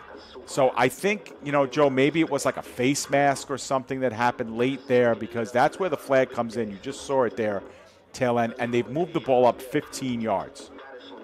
So the Raiders, if they have any hope to at least puncture the scoring column, well, they've got a golden opportunity here. 1st and 10 at the Bears' 17-yard line to start this drive. Well, I said it was now or never in the second quarter in terms of a win or a loss. They need to find a way to score here just for the sake of morale. I mean, they've been gifted field position inside the red zone to begin a drive, and when they haven't set themselves back with the negative plays and penalties, they've done some things well in the ground game. Now is the time to find a way to punch it in all likelihood on the ground. Maybe give Prince another chance to run it as well. He looked dynamic in the open field. It would be a small victory, but a victory nonetheless to get in the scoring column against the defending LAL champs, who seemingly are on their way here to defend their crown. Bears bring pressure, and met in the backfield. Love Wilson, Quatrell Huffin get to meet there, and Huffin wins the battle. That's a loss of 4 on first down. What can you do as a back with this kind of penetration? The Bears likely knowing a run is coming. Bring a bit of pressure. They sent 6, and that's more than enough. Yep. Simple math that time. Loss of 5 on the play. 2nd and 15.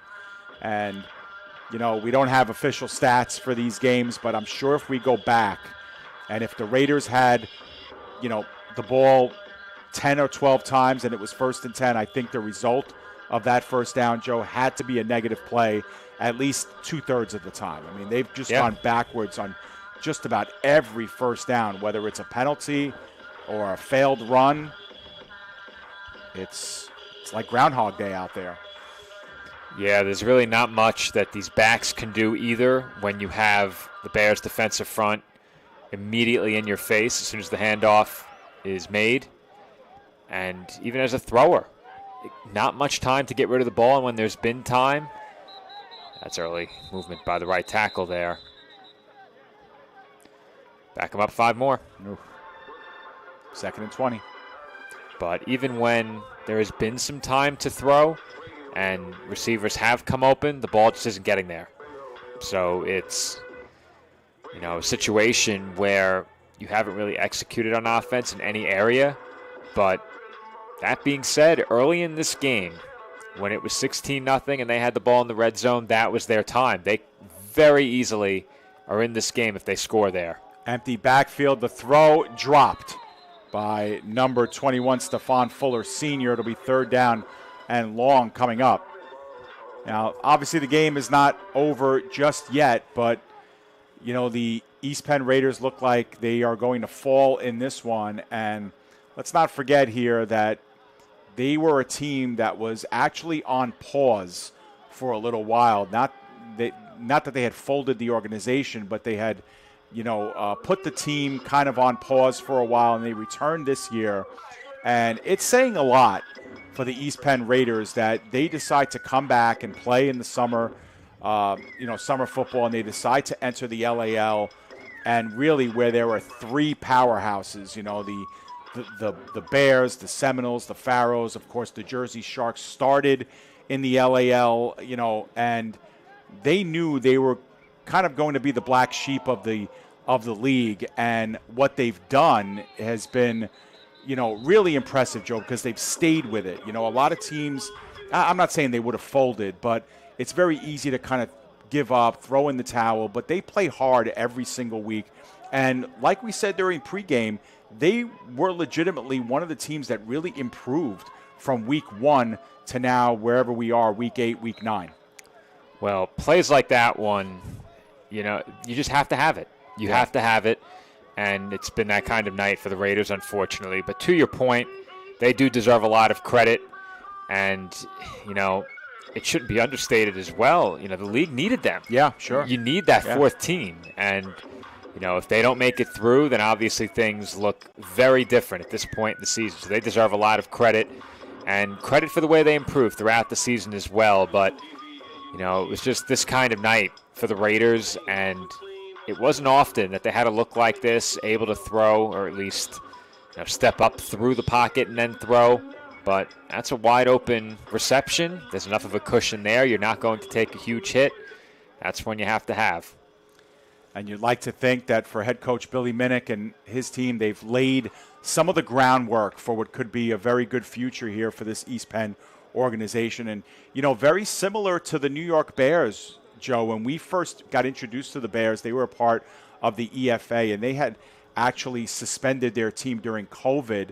And they were one of the teams that took a really long time to get back into it. I think it wasn't until 2022 that they came back in full. And they, too, had to go through that process of taking their lumps. That first year back in the EFA, they took a couple of big losses to the Pharaohs and the Gators and some of those teams. But they laid the groundwork, came back in 23, shocked a lot of people by winning the EFA outright.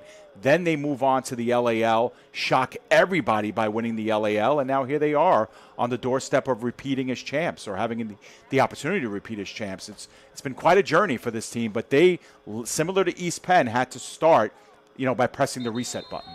Yeah, and I think there's a lot to be said for an organization that is able to overcome a lot of adversity. And year one for many organizations is a challenge. I think the Bears had the advantage of being an organization that was active prior to that season, so they had a nice base.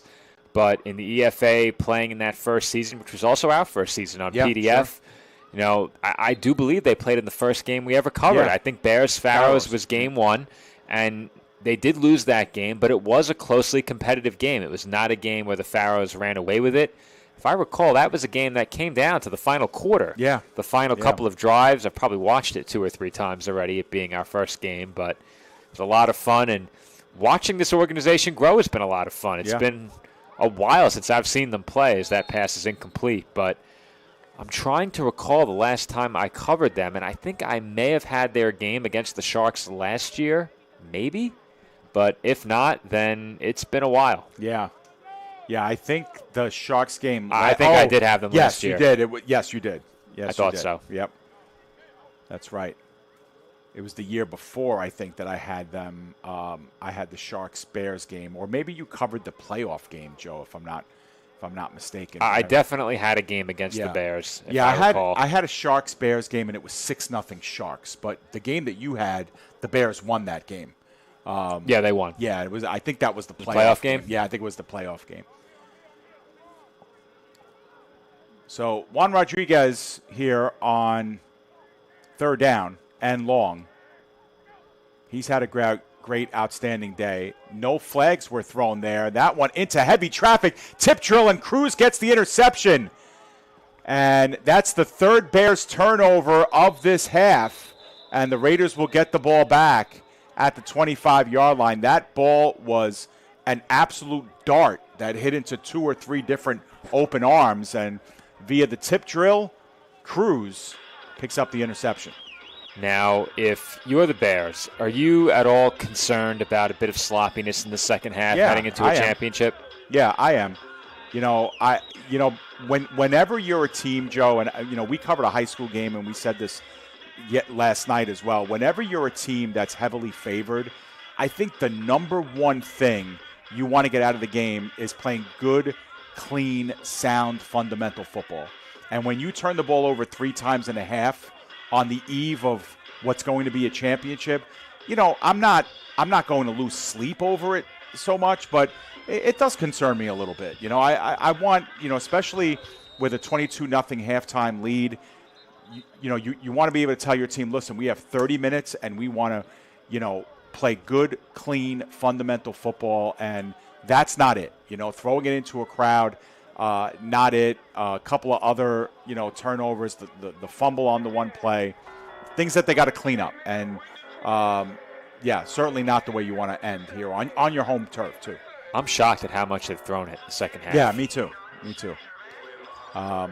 But then again, listen, they got the big plays when they needed them, and in a game like this, does it matter too much that you've been a little bit sloppy with the football here in the second half? No, but, bad habits are bad habits, and you want to get rid of those, and those are some plays you want to strike out come next week or 2 weeks when the championship gets played. But the Raiders with yet another opportunity deep in Bears territory to try and get on the scoreboard and claim that small victory as that pass complete to Weston for a pickup of about 4 or 5. And that's the first time the Raiders have gone forward on first down, I believe, in this second half. You might be right. And throw into that mix as well, there have been a lot of plays where at the very least you throw an incomplete pass, it's neutral. They haven't had many of those. Yeah. It's been mostly plays that have gone backwards on first down. And a lot of the time you can look at what a team does on first down and generally have a pretty good idea of where that drive is headed. And when your drive often starts with a loss on the ground, a pre-snap penalty followed by a loss, it's tough to turn those drives into points. And we've seen the result of that on the scoreboard tonight. Absolutely. Now, Joe, I'm not sure if this was the 2-minute warning or if the Raiders took a timeout, just not certain, as they want to preserve and maybe try to get on the register before this game is over. But we had an official stoppage, and I want to say it was the 2-minute warning because I didn't see an actual motion by the official on who took the timeout. And I just saw the official put up the number 2, although he could be signaling the down at this point. It is second down and about 5, 2nd and 6.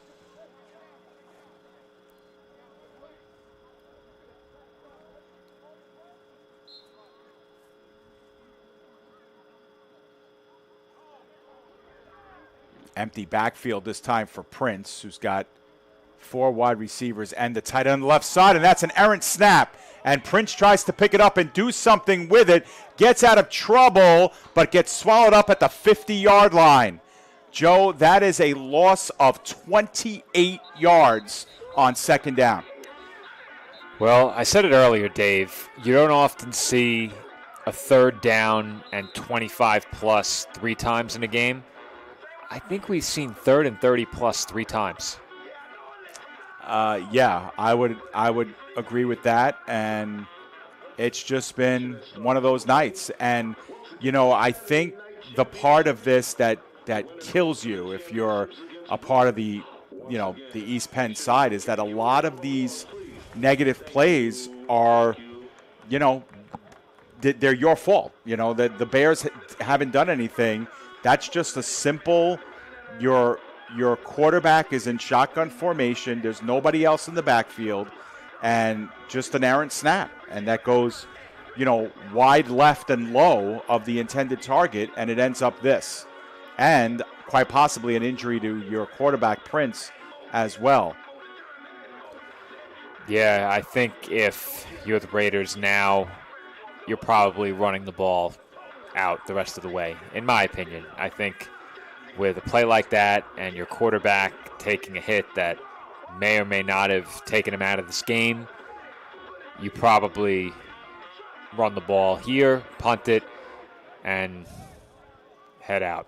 I think we're at that point now, especially given your quarterback taking a big hit at the end of that play. And it's Kavon Hope who's now playing quarterback and who's 7 yards behind center here in the shotgun. He may run it. And that's another bad snap that went wide, and he's running for his life, trying to throw on the run, intercepted by Huffin, and he comes down with it inside of Raiders territory. The Bears are streaming out onto the field. Helmets are going back on, so the offense is going to take control here. I thought at one point they were going to line it up at the 50 to shake hands, but indeed the Bears will take over. Another turnover in this half. There have been a bunch, 5 of them total between the two teams in this second half. It has been sloppy. Yeah, I had to take that play in again. I'm not really sure what to make of it. I think it was a design run. I think it was a design run initially, especially given how far back he was. You can't give pass rushers that kind of angle to your quarterback if you're looking to throw. You can't line up back there. I was going to say, I don't know if the offensive line got the memo, Joe, because everybody was in the backfield. But again, it's just been that kind of night. And we talked about, the physical size difference between these two teams in the trenches. It was totally in favor of the Bears, and you could just tell optically. The Raiders are packing up the line right now, showing the makings of a blitz here. And the Bears are going to go back to pass out in the flat into no man's land. You could make the argument that didn't get back to the line of scrimmage, and Rodriguez was in the pocket, but there are no flags. Although now they're going to talk about it. This should be a grounding call. I don't think there was really anybody in the vicinity. Yeah, it's grounding. It never got to the line of scrimmage. And in my opinion, it's grounding. Yeah. But also, in my opinion, which isn't worth very much, I can't believe they're still passing, because it's not because they shouldn't be trying to score or because the game is effectively over as the flag does come out. It's because the Raiders, and you'll see it here on the replay, we'll run it back a bit slower, they are completely selling out after your quarterback. If you don't pick up somebody, Rodriguez is going to get clobbered. And if one of the Raiders says, you know what, this game is over, and they're trying to run up the score on us and trying to throw down the field, I'm going to take a shot. And, I'm not saying the Raiders would do that, but I don't know these players. I don't know who may think that way. You don't know. You don't know. A lot of these players, I'm sure, are tight with one another. They're playing in different leagues. They know each other on a first-name basis, some of them, I'm sure. So I think you would know if there's somebody out there who might look to take a shot, but why give them the chance? Yeah. Stay healthy heading into the championship. You have to be feeling pretty good if you're the Bears. I think it's definitely risky to continue throwing the football. 2nd and 16 as they mark it from where the throw was and the loss of down on the play. But I think you're right, Joe. You don't think that's going to happen. You don't think anybody's going to take a shot, but you leave the door open at the very least for that to happen by continuing to throw the football. And now a turnaround, and he did take a shot, and that pass was caught and then dropped, fumbled, and getting on top of it was Daquan Brown finally. But I'll tell you what, Juan Rodriguez took a shot when he let go of that ball. I'm speechless, Dave. I'm speechless. Yeah, it's not the first time we have been by some of these decisions here. They set up Rodriguez to get killed on this play and then risked a turnover with the lateral by design. Yeah. And I think if you're the receiver there who catches that ball and you feel the defense engulfing you, you can just eat it and go down. But they didn't do that. Yeah. And you said it, Rodriguez took a shot. And I just don't think this is the way you want to head into a championship game. Yep. We do have a timeout.